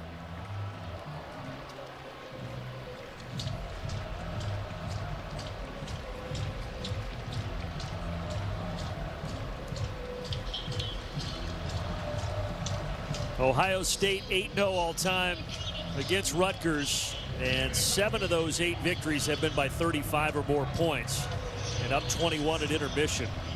All 8 meetings, by the way, have taken place since Rutgers joined the conference in 2014. And wait a second.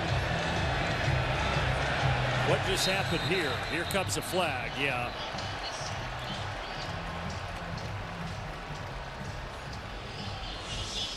Well,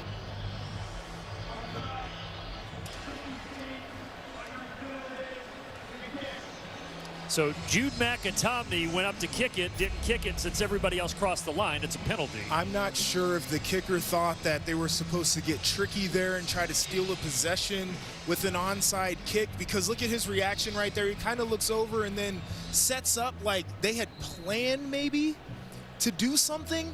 Miscommunication on the sidelines, but certainly an error.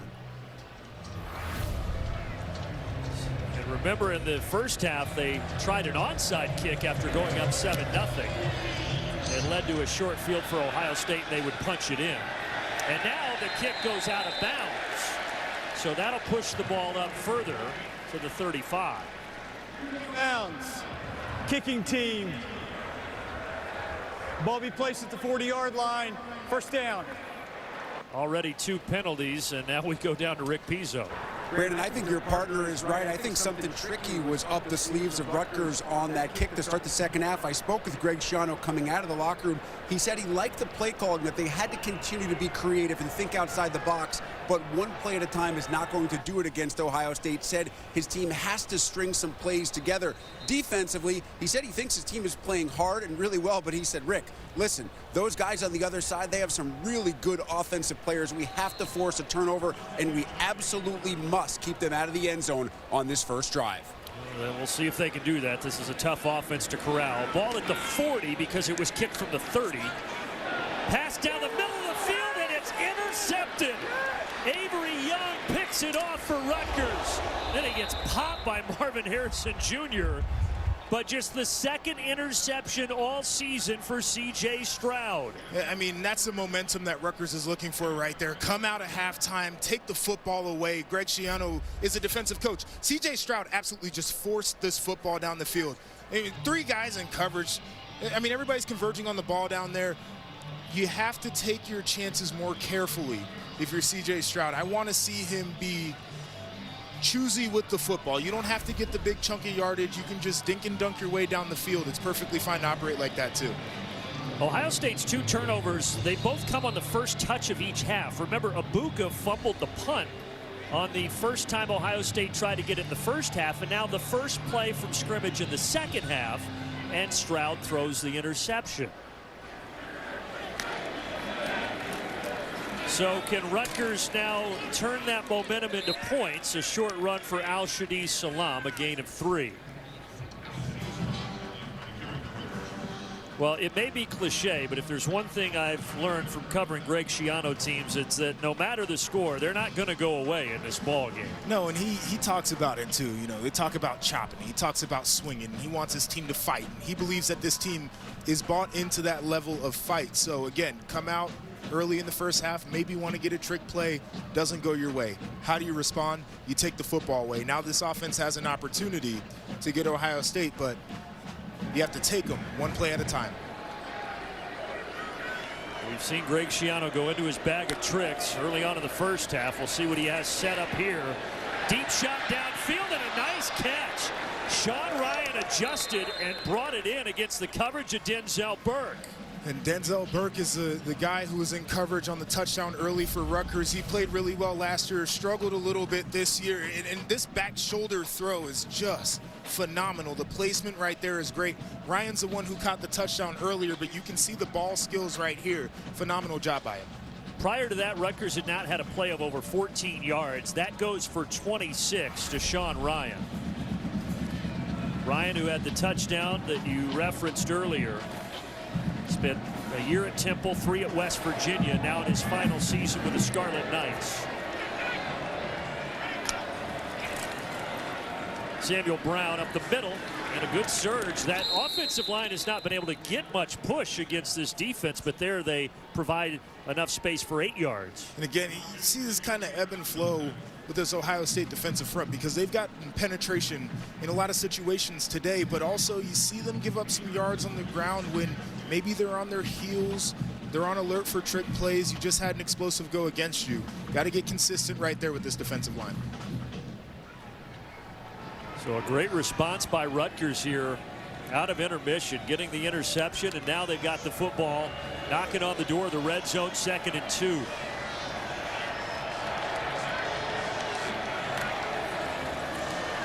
Brown gets it again, first down, as Chambers tackles him forward to the 17. And Ohio State right there was caught in a blitz. They had a couple of second-level players coming right there. So if you don't hit it with the blitz, you create a space and a seam for the running back to get some yardage on the ground. This is becoming a really good drive for Rutgers. Evan Simon, the quarterback, just went off, and Johnny Langan, who is the tight end, but again a guy who has played quarterback during his time at Rutgers, will take the snap on this play. He's a do-it-all guy too. I mean, throw the ball, run the ball, anything you want out of him, he can do it. And here he hands it off to Manungai. Bounced away from Proctor, but Chambers won't let him get away.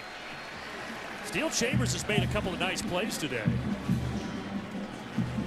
I mean, you see the side-to-side running out of him. I believe he's right here. You can just watch him in pursuit this whole play. A good read. He's patient until it's time to go. First defender can't get him down in Proctor. There's Chambers to clean it up. That's good team defense right there. Way I can identify really good defense. You change the line of scrimmage and are your guys in the back end running to the football. Chambers, his first 2 years here, was a running back, but he was lost in the shuffle of all the talent back there. They switched him to linebacker after the 2020 season. Second down and 12. Nowhere to go. So it'll be 3rd and long after the tackle there by Jack Sawyer.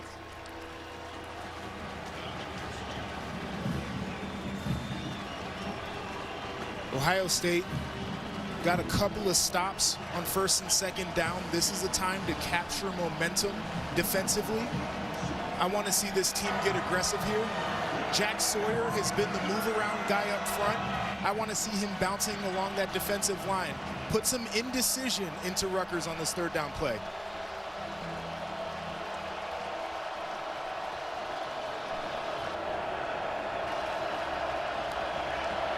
Here comes pressure. Simon hit as he throws, incomplete. They were coming from all angles, and Simon didn't have a chance. 4th down.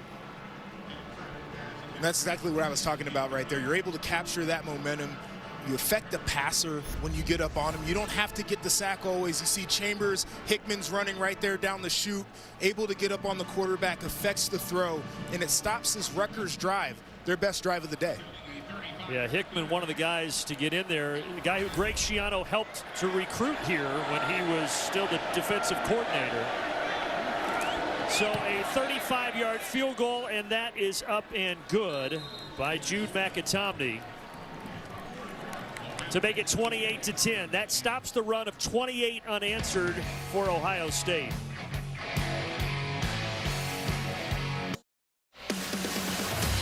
Football on the Big Ten Network is brought to you by Auto Owners Insurance, simple human sense. And by Discover, the official credit card of the Big Ten Conference. Ohio Stadium opened back in 1922. First game on October 7th in 1922 was against Ohio Wesleyan. Buckeyes won that 5-0. More offense today, 28-10, with 10-12 left in the 3rd. But Rutgers got the interception. They at least got 3 points. So all 10 of their points have come off of the Ohio State turnovers in this game. Fair catch by Trainum. I mentioned the stadium opened in 1922. They had a dedication before the game celebrating, even though this is 101 years of football this season, celebrating 100 years. Offside. Kicking team number 28, 5-yard penalty from the dead ball spot, 1st down. Gene Smith, athletic director on the left there. As you know, having played here, quite an atmosphere, quite an environment. 473 wins in this stadium since it opened. It's an impressive place to come watch a game. I enjoyed 4 years playing in here. It was some of the best memories I have, and 100 years, long time. May have heard the penalty announced. That moves the football out to the 30. Look at this. See you later, Mayan Williams.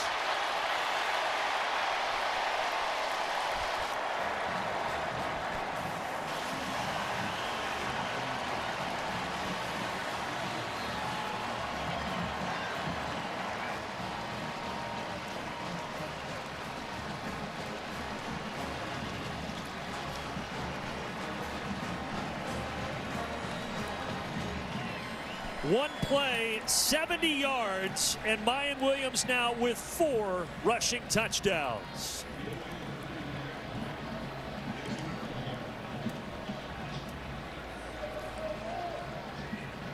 Gives him 161 on the day.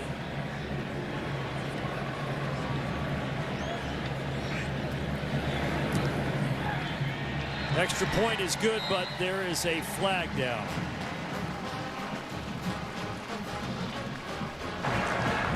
Offside. Defense number 6 lined up in the neutral zone. Penalties decline. The score is good. Timeout. 35-10. I mean, these guys are excited over on the sidelines, and they should be. First off, starting with the offensive line, open up a seam for Mayan Williams, and they say, you're a downhill back. You can't take it all the way down the field. He says, like heck I can't. And you see the celebration with these guys, man. This is phenomenal football right here. Team ball. Well, Mayan Williams, a very smart running back. When they create a big lane for you to go 70 yards, you go over and thank the offensive line. Yes, and now let's take it a step further. Some of that NIL money, maybe go to Jeff Ruby, Hyde Park, the Avenue. Treat them to a nice steak, too. Why not? 4th rushing touchdown. First Ohio State running back to have 4 in a game since J.K. Dobbins in 2019.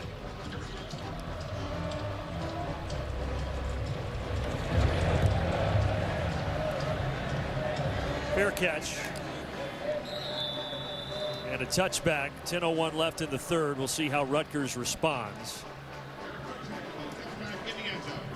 An offense that this year admittedly has been behind their defense. Their defense through the first 4 games has played really well, even though they've struggled a little bit today. But if they're going to have success the rest of the way, Joshua, that offense is going to have to pick it up a bit. It is, and I think it starts with consistency up front. They don't consistently get the push that they need. Protecting the quarterback has been an issue. Last week, Simon got hit a handful of times at Iowa, and that affected their game plan. So I think it starts up front with those guys. And certainly what hasn't helped has been the quarterback situation and dealing with injuries at that spot. Here, Simon is able to complete it to Aaron Cruikshank, and he gets it for 10 yards and a first down. But they had Gavin Wimsatt. He's still out, and they think he's a great running threat. Noah Vedral, although he's played today, has been limited.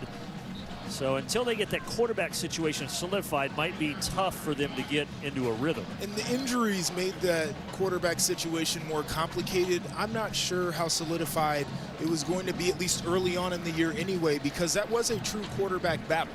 Greg Schiano wanted to see those guys compete, battle it out. He's got this wisdom on which quarterback probably fits the game plan best week to week. That's Wimsatt in the black jumpsuit there. You see the boot on the left foot for him. Now they'll return to the run game. Samuel Brown, gang of tacklers, eventually bringing him down after a gain of 4.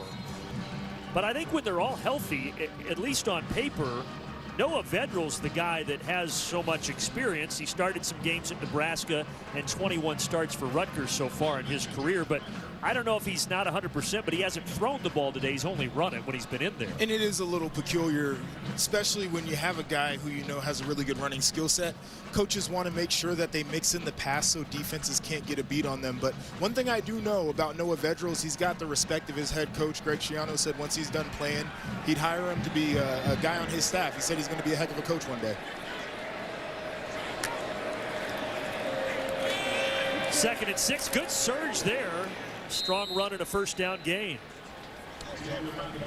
Brandon, Noah Vedral only a runner today because that's what he's been doing this week in practice. As he starts to work his way back, he is helping run the first team offense and sharing some of those snaps with Evan Simon, who still takes the majority. But since that body, the injury has been an upper body injury, it has limited Vedral's ability during practice to throw the football. And that's why, at least as for right now, he is basically a running threat at that quarterback position.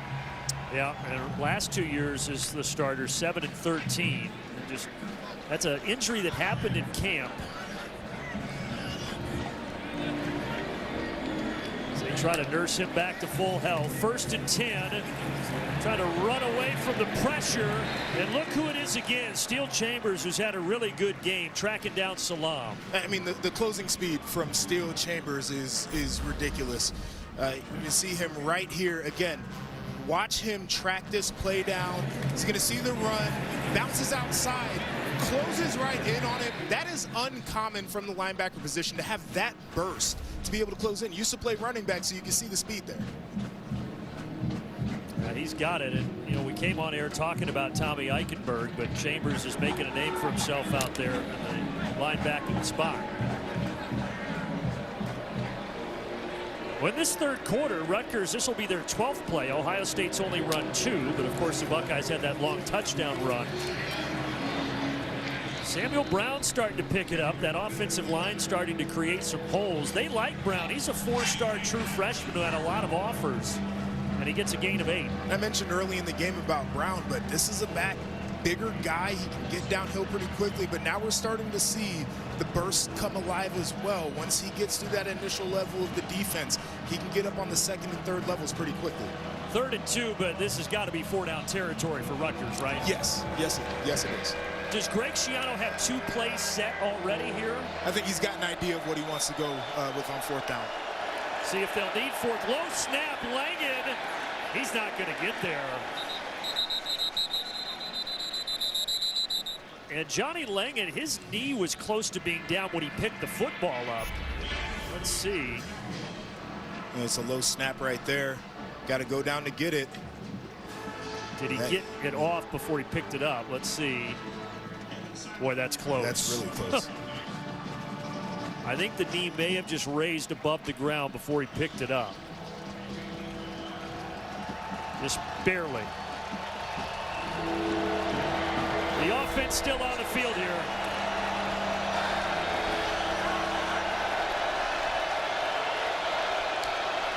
Direct snap to Monungai. And Monungai is going to be short. And Ohio State's defense forces a turnover on downs.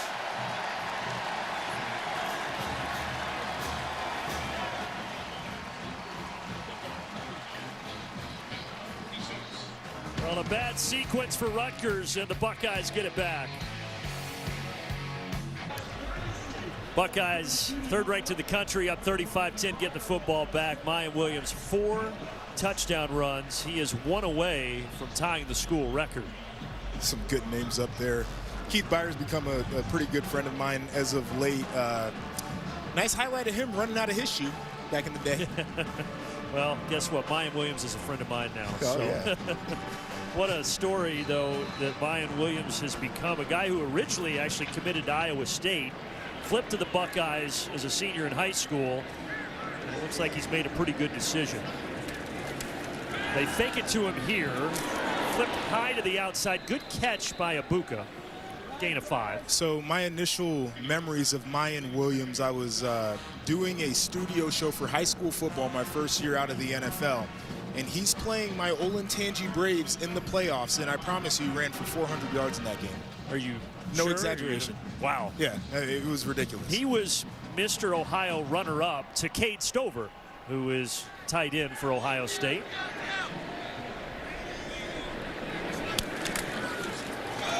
And here is Williams bouncing off a couple of would-be tacklers, sidestepping. Boy, he almost broke it. But Avery Young just got him by the shoestrings. Gain of 7. Yeah, I mean, this guy he keeps his legs churning. It's one of the more difficult things as a defender. I mean, he's already got a thicker lower body, but his ability to pick them up and put them down makes it so hard to try to kill his legs and actually bring him to the ground. Now, when he first made a trip to Columbus to visit in 2019, he weighed over 240 pounds, and he said he had a high body fat percentage. A lot of his friends were teasing him, calling him Fat Boy, but he has worked hard to slim down to 225. And some people may say slim down to 225, but he said he feels so much better at where he's at right now. And he can move for 225, that's for sure. Takes it to the 37. Next Saturday, a triple header. Purdue against Maryland, then some West Division matchups. Wisconsin, Northwestern, and Iowa battling Illinois. All starts with Big Ten Tailgate next Saturday, Big Ten Network.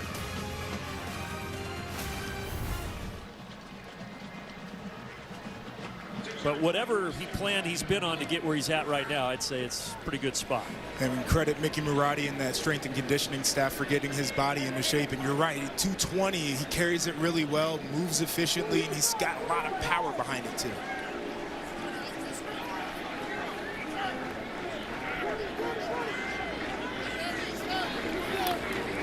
Stroud hands it off to Williams again. Look at this.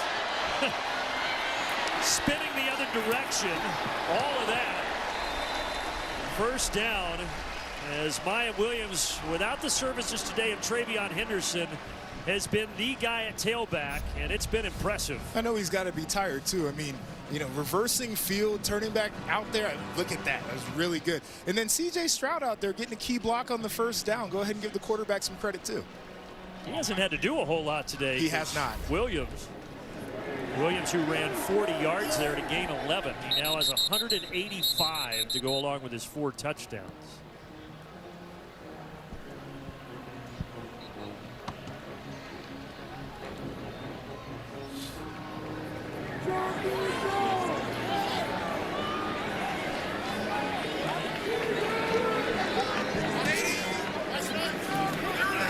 Now Stroud to the air. Just the 1 touchdown pass today.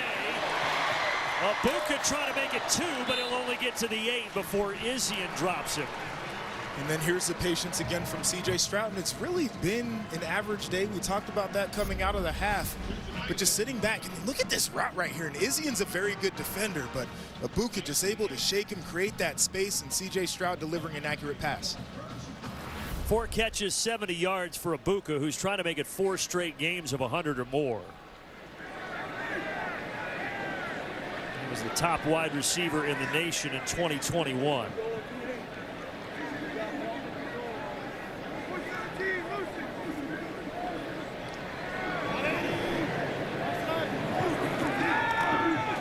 Stroud looking in zone.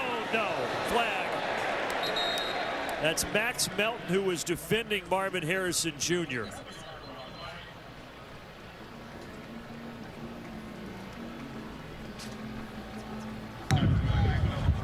Holding. Defense. Number 16. Half the distance to the goal. Automatic first down. And the penalties mounting up for Rutgers. Yep, and we're going to see Melton right here. It's difficult because these wide receivers for Ohio State are so good, but as a defensive back, you really just have to trust your technique. Greg Schiano is a great defensive coach. Harris Simiak over there has done a good job with this defense. You have to trust that technique. Stroud off the play fake, back of the end zone. Abuka, no. 2nd and goal.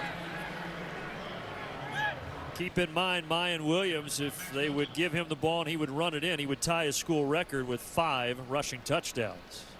Do you think they're listening? No, I don't. Okay. I think, you know, C.J. Stroud, he's so unselfish, though. We'll see where they go here. I'm guessing they give Williams a try. Maybe not. They're going to roll Stroud out. Needs some help. Nobody's open. And he just gets rid of it.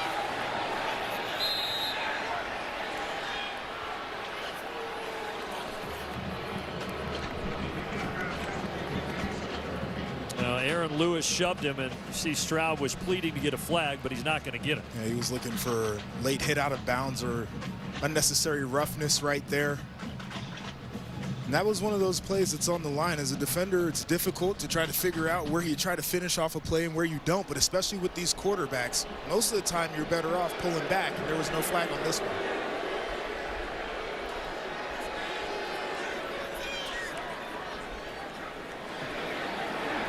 So 3rd down and goal from the 4. Mayan Williams splits out wide to the right. Stroud over the middle, caught. Marvin Harrison Jr. Touchdown, Ohio State.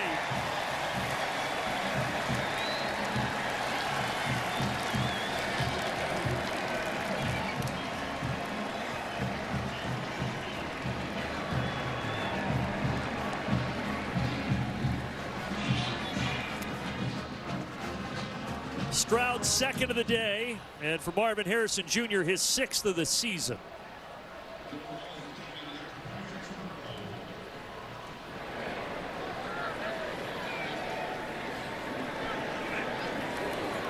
And Ruggles knocks it through. Buckeyes in control. A flag on the extra point. Defense number 6. Penalties decline. The score is good. Timeout. 42-10, Ryan Day and company rolling. Well, The son of the NFL Hall of Famer, Marvin Harrison Jr. with a touchdown reception, his 6th of the season. So he, Ibuka, and Fleming near the top of the Big Ten charts. The main reason for this is this Ohio State offense is just so explosive, but the secondary reason, Jackson Smith and Jigba has not been in the game plan, so C.J. Stroud has had to divvy the ball up to different wide receivers. They've all had chances so far this season. Yeah, no word on when Jackson Smith and Jigba may return, battling that left hamstring injury from all the way back in week 1 against Notre Dame. But such is the case at Ohio State, where you can lose the guy who last year had a Big Ten record 1,600 receiving yards and 95 catches, and your offense is still this explosive. I mean, Brian Hartline's done a heck of a job recruiting and developing that group. Yeah, tremendous wide receivers coach. Doesn't hurt to get the top receiver in every class seemingly every year. Crookshank on the return. And down near about the 24. Mayhem moment brought to you by Allstate. Mayan Williams. Short run by him, but just look at the finish of that play, the physicality. I told you, running backs like Mayan Williams seek contact. It's demoralizing as a defender. A Mack truck running into Elijah Mack there for our mayhem moment, brought to you by Allstate. We'll see if he gets brought back onto the field to try to tie the school record. But his afternoon may be done.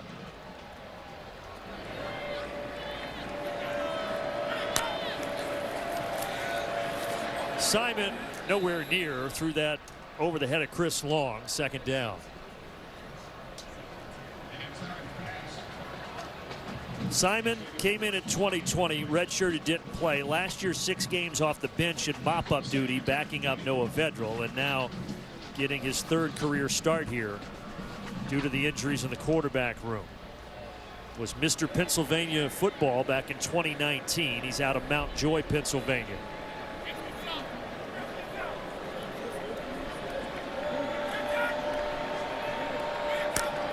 And he's got a 2nd and 10. That time complete. Chambers with another tackle as he rallies to knock out the tight end Langan.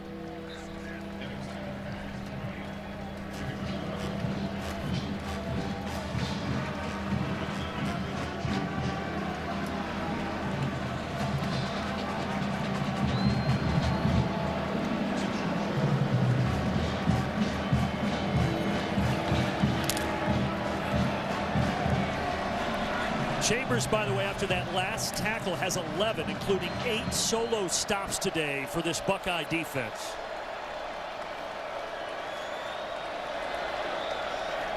Inside of 30 seconds left in the 3rd. Simon hit as he throws. It's intercepted. And it's still Chambers. He's got 11 tackles. Now he's got a pick.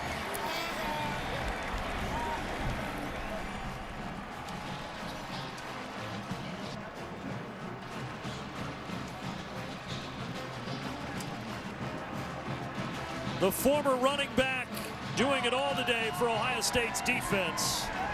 You're going to see this coverage out of Ohio State. They're just dropping guys out, and it creates indecision on behalf of the quarterback. Now, I know there was contact with the pressure there, but these guys just make Simon hold it for another beat. And it allows this pass rush to get up on the quarterback. You don't always have to get a sack. Big Zach Harrison getting a paw up there, and you create a turnover. Really good team defense. Yeah, Chambers with a pick, but that was a pretty easy one thanks to Zach Harrison. So now the ball goes back to Ohio State and C.J. Stroud. And Stroud trying to get to the end zone. Looking for Harrison again. He overshoots him. There is a flag, though, and I think we're going to get interference on Rutgers.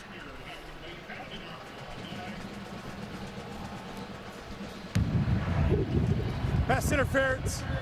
Defense, number 5. The ball be placed in the spot of the foul. Automatic 1st down. Penalty on Kassan Abraham.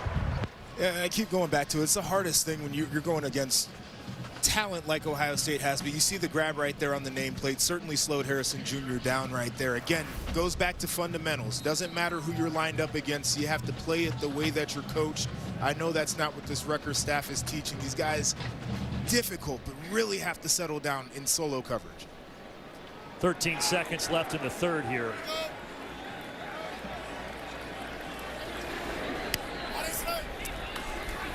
Handoff, and Williams, not a whole lot there, 2 yards. And that will wind us down to the end of the third. Ohio State looking for their 9th consecutive win over the Scarlet Knights. Football on the Big Ten Network is brought to you by State Farm. Like a good neighbor, State Farm is there. This is just tremendous. I hope everybody signed their waivers. I mean, they were hitting out there. We got cell phone flew out. Eventually somebody lost a shoe. And I don't know if that guy was involved, but he's having a good time. Oh, yeah, they're partying out here. And enjoying a 42-10 lead as we march on to the fourth quarter. Ohio State 200 yards on the ground. Obviously, most of those to Mayan Williams. He's got 187.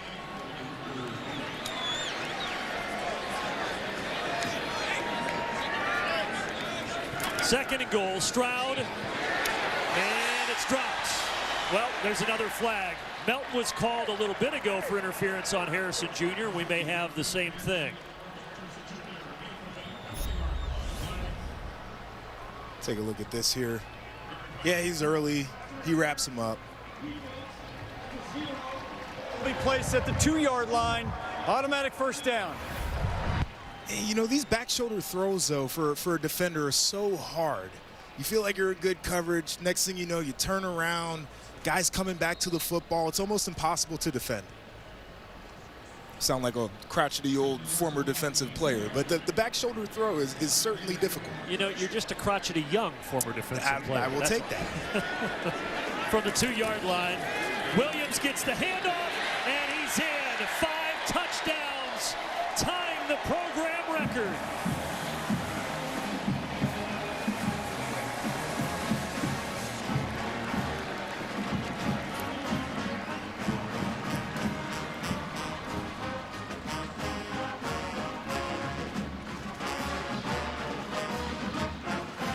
No Travion Henderson today, no problem.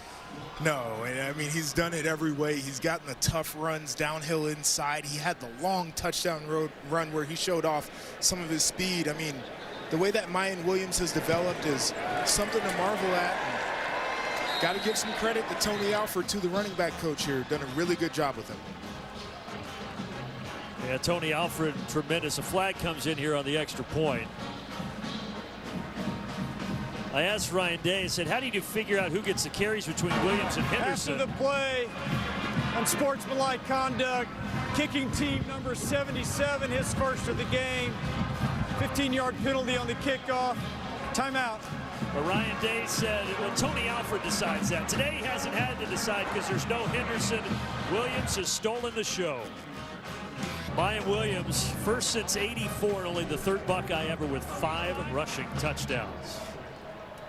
It's been an impressive day. I mean, he had to shoulder the load, too. His running mate wasn't out there. Didn't affect him one bit. He came in averaging over 7 yards a carry, which was 8th best in the country. And so far today, he's averaging 9 yards a carry.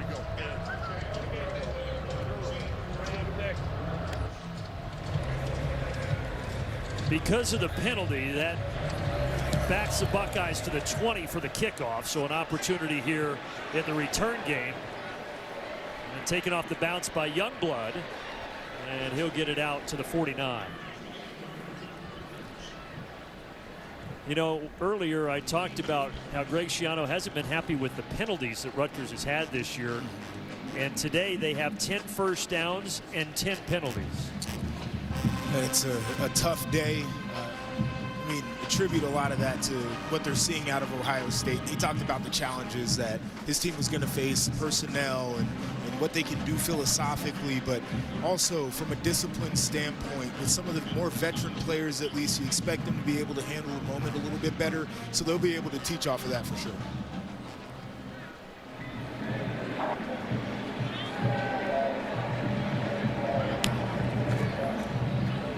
Simon hands to Brown. And a short gain for Brown. Look who's there to wrap him up, Steel Chambers. He's been all over the place today. Yeah, a lot of talk about Tommy Eichenberg coming into this one, but Steel Chambers is showing why he is one of the top linebackers in this conference. You see the closing speed, but also give him a chance. Let him get his hands on the football, and he will make a game-changing play. This guy's really coming along. Jim Knowles talked about how he hadn't really seen the top end of what Steel Chambers can do, and he's showing that today. Native of Roswell, Georgia, just outside of Atlanta. And his 4th season as a Buckeye and a breakout season so far for number 22.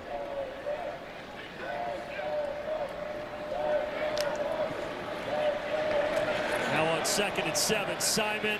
And he's been off on some throws today, missing there again to Langan.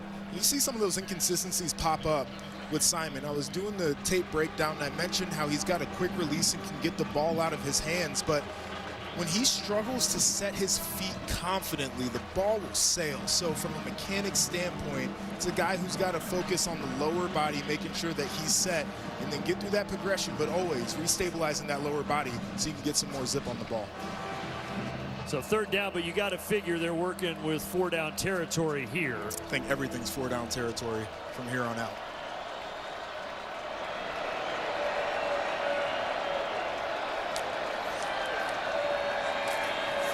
Pocket clean, but he slides left to Simon and incomplete. Flag does come out. Back around where Simon threw the football. Personal foul. Roughing the passer. Defense, number 92. 15-yard penalty. Automatic 1st down. Well, that's on the young freshman, Caden Curry. And I talked earlier about, as a defender, understanding that line of when you can finish a play and when you have to pull up. That was certainly one where you want to see him pull back, a younger player, so this is a teaching moment, but now you're giving Rutgers more life on this drive. They really have high hopes for number 92. 4-star talent from Center Grove outside of Indianapolis, had offers from Alabama, also considered going to Indiana. A lot of ties to that program where he grew up just an hour from there. Handing it off, and Langan is knocked down in the backfield. That's Stokes. That's a huge play out of Kai Stokes, and we came here for the spring game. He was one of the guys that really flashed, and now with the thinness of this secondary for Ohio State, he's getting some opportunities. Flip it to a week ago against Wisconsin. He had a misfit, led to a big run for the Badgers, but you see him out here with that confidence to respond. That's a huge hit on a very good player. Loss of 3. 5th tackle for loss today by this Buckeye defense.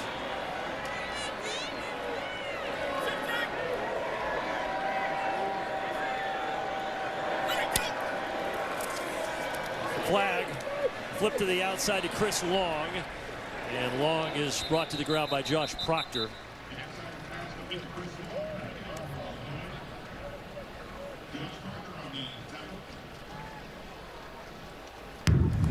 Illegal formation, more than 4 players in the backfield. Offense, 5-yard penalty. No, the penalties decline. 3rd down.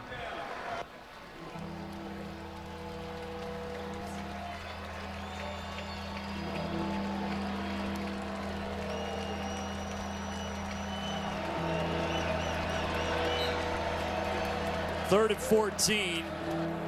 We talked about how important Johnny Langan would be, and they haven't really been able to get him involved. Only 19 scrimmage yards for him today. And they tried to utilize him in the backfield out of the Wildcat. Has had some targets that haven't gotten to him. You know, and he was the one guy I felt like gave them a real edge in their offensive game plan. Ohio State's really neutralized him. They've also neutralized Evan Simon. And Simon's going to step out of bounds shy of the 30, and that's going to bring up a 4th and long.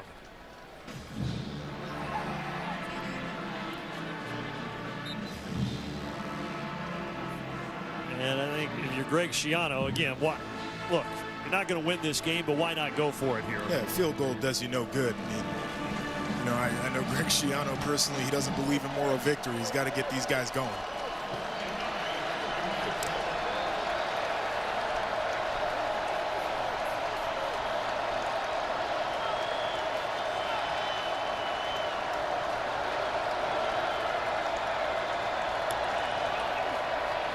Simon over the middle, and that pass is broken up. There is no flag. They were trying to get it to Langen, but could not. Timeout on the field. Greg Schiano thought there should have been a flag. But another turnover on downs. Safety Josh Proctor was the one who broke it up.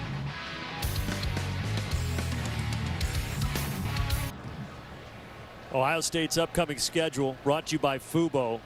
Joshua, can anybody on this list hang with the Buckeyes? Penn State has been trending in the right direction. Run game has looked much better than it did a year ago. That would be a team that Ohio State should look out for. The rest of them have issues that they're still sorting through at this point in the season. Got the backups in there now. Kyle McCord, backup quarterback, turns around and hands it to the freshman Dallin Hayden.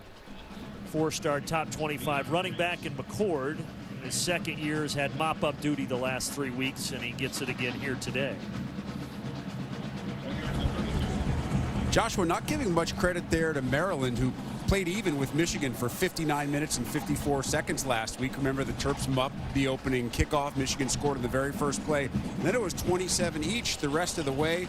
Maryland appears to have the game in control against Michigan State today. Very winnable games at home next week against Purdue on Big Ten Network, then against Indiana. Maryland could very well be 6-1. The defense is much improved.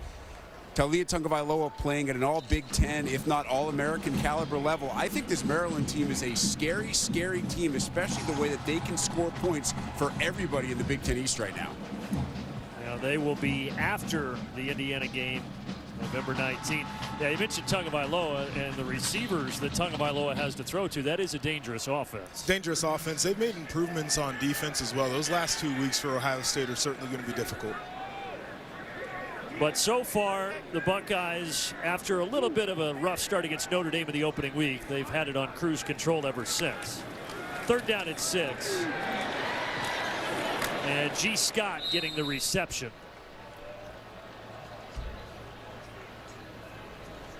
And he'll be about 2 yards shy of the marker.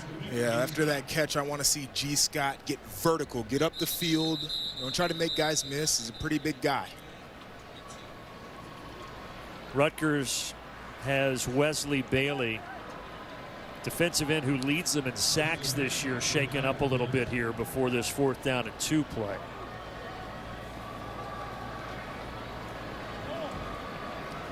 They came in, Rutgers, with several injuries in their secondary. They had a couple season-ending injuries to linebackers before the season even got started. So they've been banged up on that side of the ball, but the defense has, before today, been really good. They were behind the 8 ball personnel-wise, and that is certain. Greg Schiano pointed that out to us, but he also pointed out the way that his players have responded and the culture that they've built on that side of the football. So it's a double edge. I know nobody in that locker room is going to be satisfied with their performance, but these guys have been playing extremely hard all day long, and you give them a lot of credit for that. See those team ranks, although they figured to drop after Ohio State's performance here in this one. Jesse Mirko, the 24-year-old punter from Fremantle, Australia. He is friends with Rutgers punter Adam Corsack. They texted this week. We're excited to see each other before the game, both from Australia. Oh, he's going to fake it and keep it, and why not? I mean, oh, and then a late hit. They're going to have to tack yardage on the end of this, and Cruikshank is the one that hit him. And Ohio State's bench didn't take too kindly.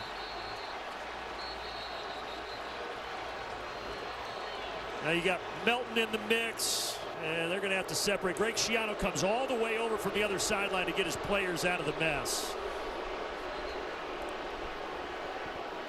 Oh, and now Schiano and Ryan Day appear to be jawing at each other.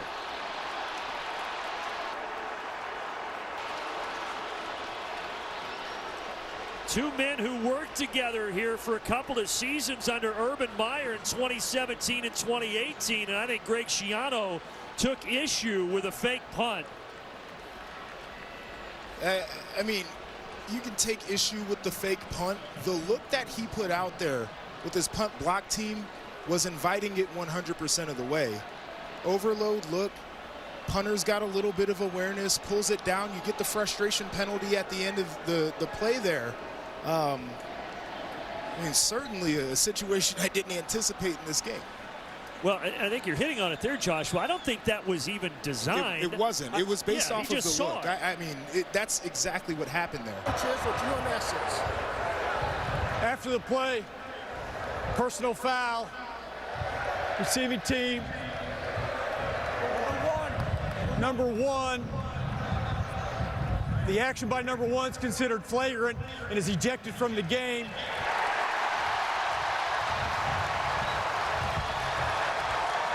Unsportsmanlike conduct is charged to both head coaches of the teams. Their first of the game, those offset. First down.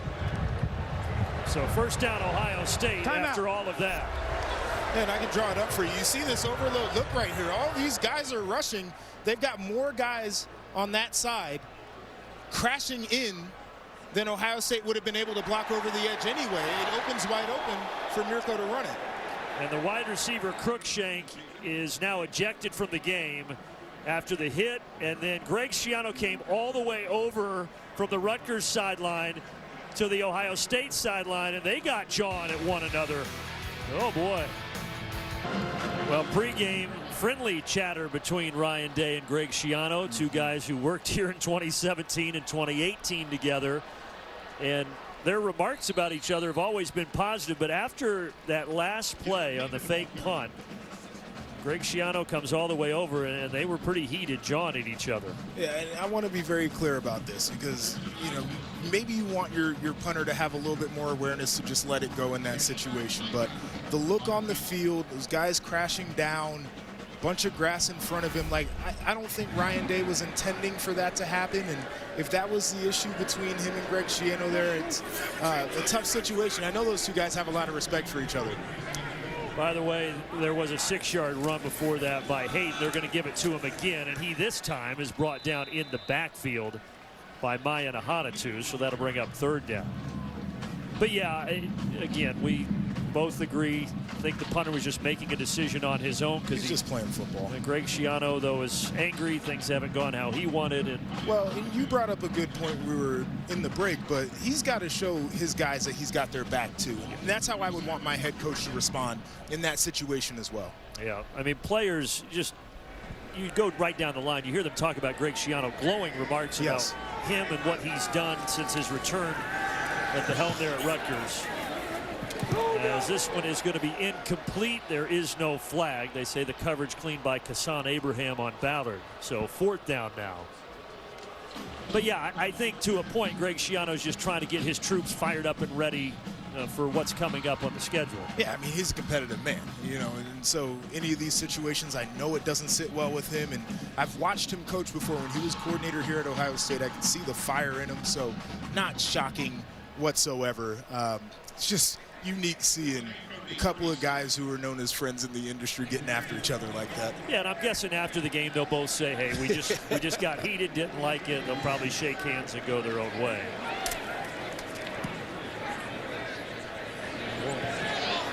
And a fair catch, good punt by Mirko down inside the 5, who faked it earlier and caused all of the drama. We'll have that post-game handshake for you. Well, could be interesting. 7:53 to play. All right, Dave. Greg Schiano. A moment ago, heart rate still elevated. He was trying to get his guys amped up here before this next drive. It's the passion of the coach right there. I mean, this guy has an edge to him, and he has been ignited at this point, trying to get his guys to finish strong. Well, they've got tough field position. Going to try to just run it with Langen, and he'll get him some breathing room out to the 10. They got off to the 3-0 start, Rutgers. Last week they hosted Iowa. It was their first sellout in Big Ten play in 6 seasons, and they just couldn't get the offense going. Now you drop to 3-2 here, but I still think this is a team that could be on their way to another bowl. Yes, they had to win those first 3 games, and I thought they looked really good, especially in situations where things didn't go their way. They found a way to respond to it. Now you're looking down the Big Ten East schedule. It's certainly difficult, but this is an improved team to me. I like their chances. I mean, you get a Nebraska team that's wounded. Indiana, I don't know what they really are right now. You know, they've got a couple wins still out there. You just got to find their way to 6. Now on 2nd and 3. And a good surge and a first down. Speaking of Indiana and Nebraska, by the way, they are coming up tonight under the lights in Lincoln. Big Ten football presented by Hampton by Hilton. 7:30 Eastern, Big Ten Network, Fox Sports app. Yeah, Indiana, it's been tough to make much of what's going on with the Hoosiers. You also have a Nebraska program, obviously, with a change at head coach, and they're very much in flux right now. Yeah, Nebraska is coming off of a bye week, I believe, as well. So it was time for them to regroup and press the reset button, see if they can't get everything aligned. Indiana, many things that I like about them, many places where I see that they're still deficient. So going to be a challenge for them to pull it all together. Samuel Brown is escorted out of bounds. Well, you heard the guys in studio, and Jake Butt said this Ohio State team will go as far as his defense can kind of. He said basically the offense isn't the issue. How good is his defense? How good do you think this defense is? I think this defense is improved. We talked to Jim Knowles, and he thinks there's a long way to go. I agree with that statement from him. I believe there still is a long way to go, but I'll also throw this out here. If Ohio State is consistently giving you 40-plus points, this defense is good enough to win those football games. So I think that the improvements there, you can see the shift in the mentality and the aggression that exists too. Well, that offense came in averaging 49 a game, and they've done it again. Here's pressure, and down goes Simon.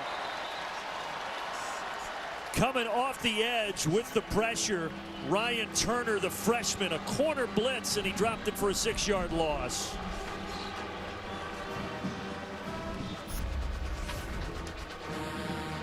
Just coming off the edge right there. Can't even see him, can't pick him up. That's a great play for a young player. Again, just got through talking about the aggression of this defense. They've created many negative plays today, and that's what they want their identity to be. Yeah, 6 of them, 6 tackles for a loss. This is the stage of the game where Buckeye fans kind of get a glimpse of the future with these young guys out there. 3rd down and 9. Simon, well, it's just been a tough day. 10 of 19, 74 yards passing as he puts that one in the dirt. 4th down, and they'll punt it. Well, you talked about Jim Knowles coming in as his first season as a defensive coordinator after being under Mike Gundy at Oklahoma State. Paid $2 million a year to fix this defense. As you said, he thinks there needs to be some improvements, but I really think they like what they've got in Jim Knowles. They do, and he has really changed things around. The thing that's happened for this Ohio State defense is the players bought in immediately to what Jim Knowles was telling them and how he was going to help them improve. I think that was the first step right there, but as they get guys healthy back in that secondary, I think this defense takes another step. 15-second break, and we'll be right back to Columbus.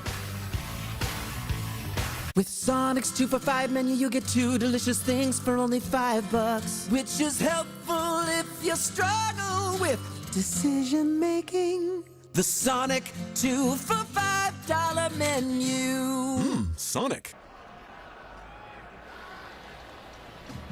So Ohio State's defense gets another stop. You mentioned some of the guys that have been dinged up. Cam Brown, cornerback, missed again today, as did Cam Martinez in that secondary. And earlier we saw Tanner McAllister, who's a really key piece of the puzzle, go out with injury. Yes, and it's tough. Nobody wants to deal with injuries because your 2s aren't as good as your 1s. Ohio State has recruited at a really high level at many positions, so the depth aspect of it is better than what most teams would have. But when you're talking about high end, especially as you get into the meat of this Big Ten schedule, they're going to want to be all hands on deck.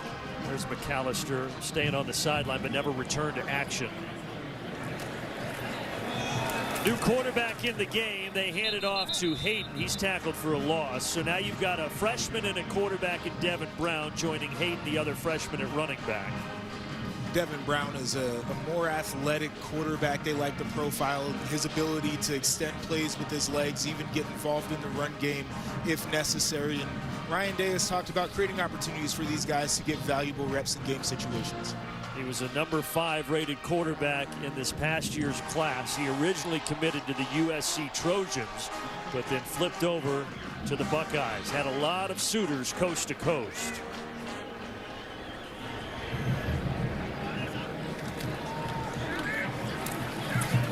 And there's Hayden again, who this year may be playing third fiddle behind Henderson and Williams, but they really like that freshman out of Memphis, Tennessee. Yeah, I mean, he's running it really hard too, and again, to bring up running back coach Tony Alford, but he's done a phenomenal job of recruiting top-end players and then developing these guys. And you know, Hayden's still a young player. His body looks right, and when I came by during training camp, they said there were going to be opportunities for him. Mostly he's gotten them in late games, but as this season starts to go on, we might see him work his way into the rotation. Well, Hayden gets another opportunity and almost broke it. Almost slipped through completely. Instead, he takes it to the 45-yard line, a gain of 15. Take another good look at this one.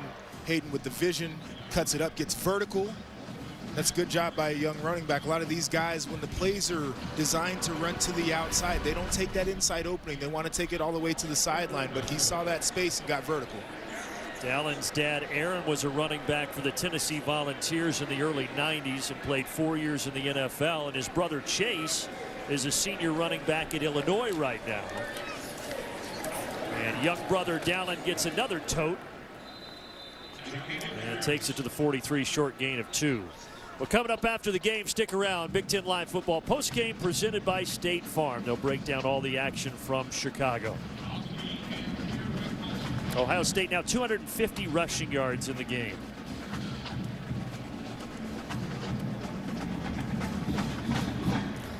Just imagine this offense when Jackson Smith and Jigba returns, right? Yeah, that's the missing piece right now. We mentioned the production from the other wide receivers and now integrating the tight ends as pass-catching threats. But Jackson Smith and Jigba is one of one, and what he can do, certainly you want to have back in this offense. You know, they've had so many good wide receivers here over the years. And you think about recently, you go back to last year, Wilson and Olave, they were the stars. They're now on to the NFL. Jackson Smith and Jigba, though, was the one who set the single-season record. He's back this year, but injured. So as you're talking about Abuka, Harrison, and Fleming, they step up into bigger roles. Yeah, and I mean, last year those guys didn't get a ton of run. It was really the top 3 wide receivers and then everybody else kind of getting in sparingly. And you see, just from that year of learning what they're able to come out and do early on in the year, all of those guys have been impressive.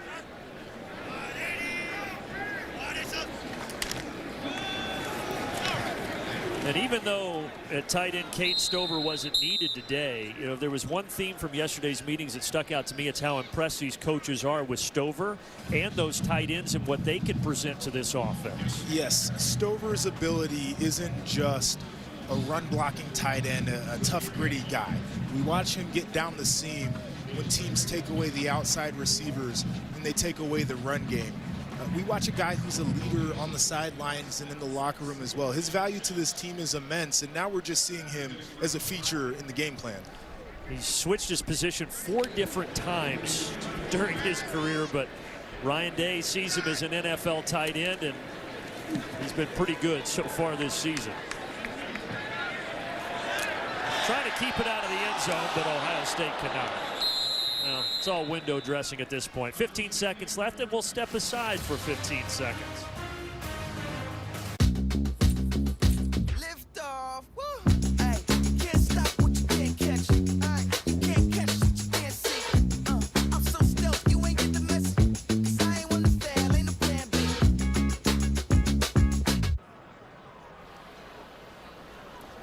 Well, curious to see the post-game handshake between Ryan Day and Greg Schiano after the fireworks we saw earlier in the shouting match between the two.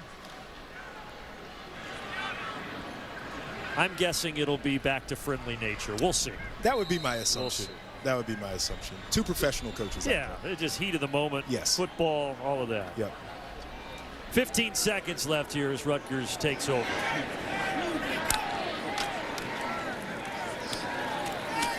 And that should write an end to this one. And the Buckeyes are going to remain perfect, 5-0.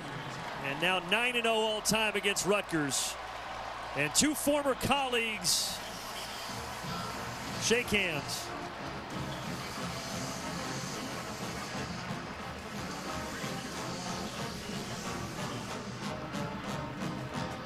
And it looks to me like Ryan Day was maybe explaining what happened. I think that's exactly what happened. Just wanted to clarify with the guy he has a lot of respect for. Ohio State, they got down 7-0, but they quickly bounced back and they win it 49-10. For Rick Pizzo down on the sideline, Joshua Perry's done such a good job up here in the booth with me. I'm Brandon Gautin signing off from Columbus. So long, everybody.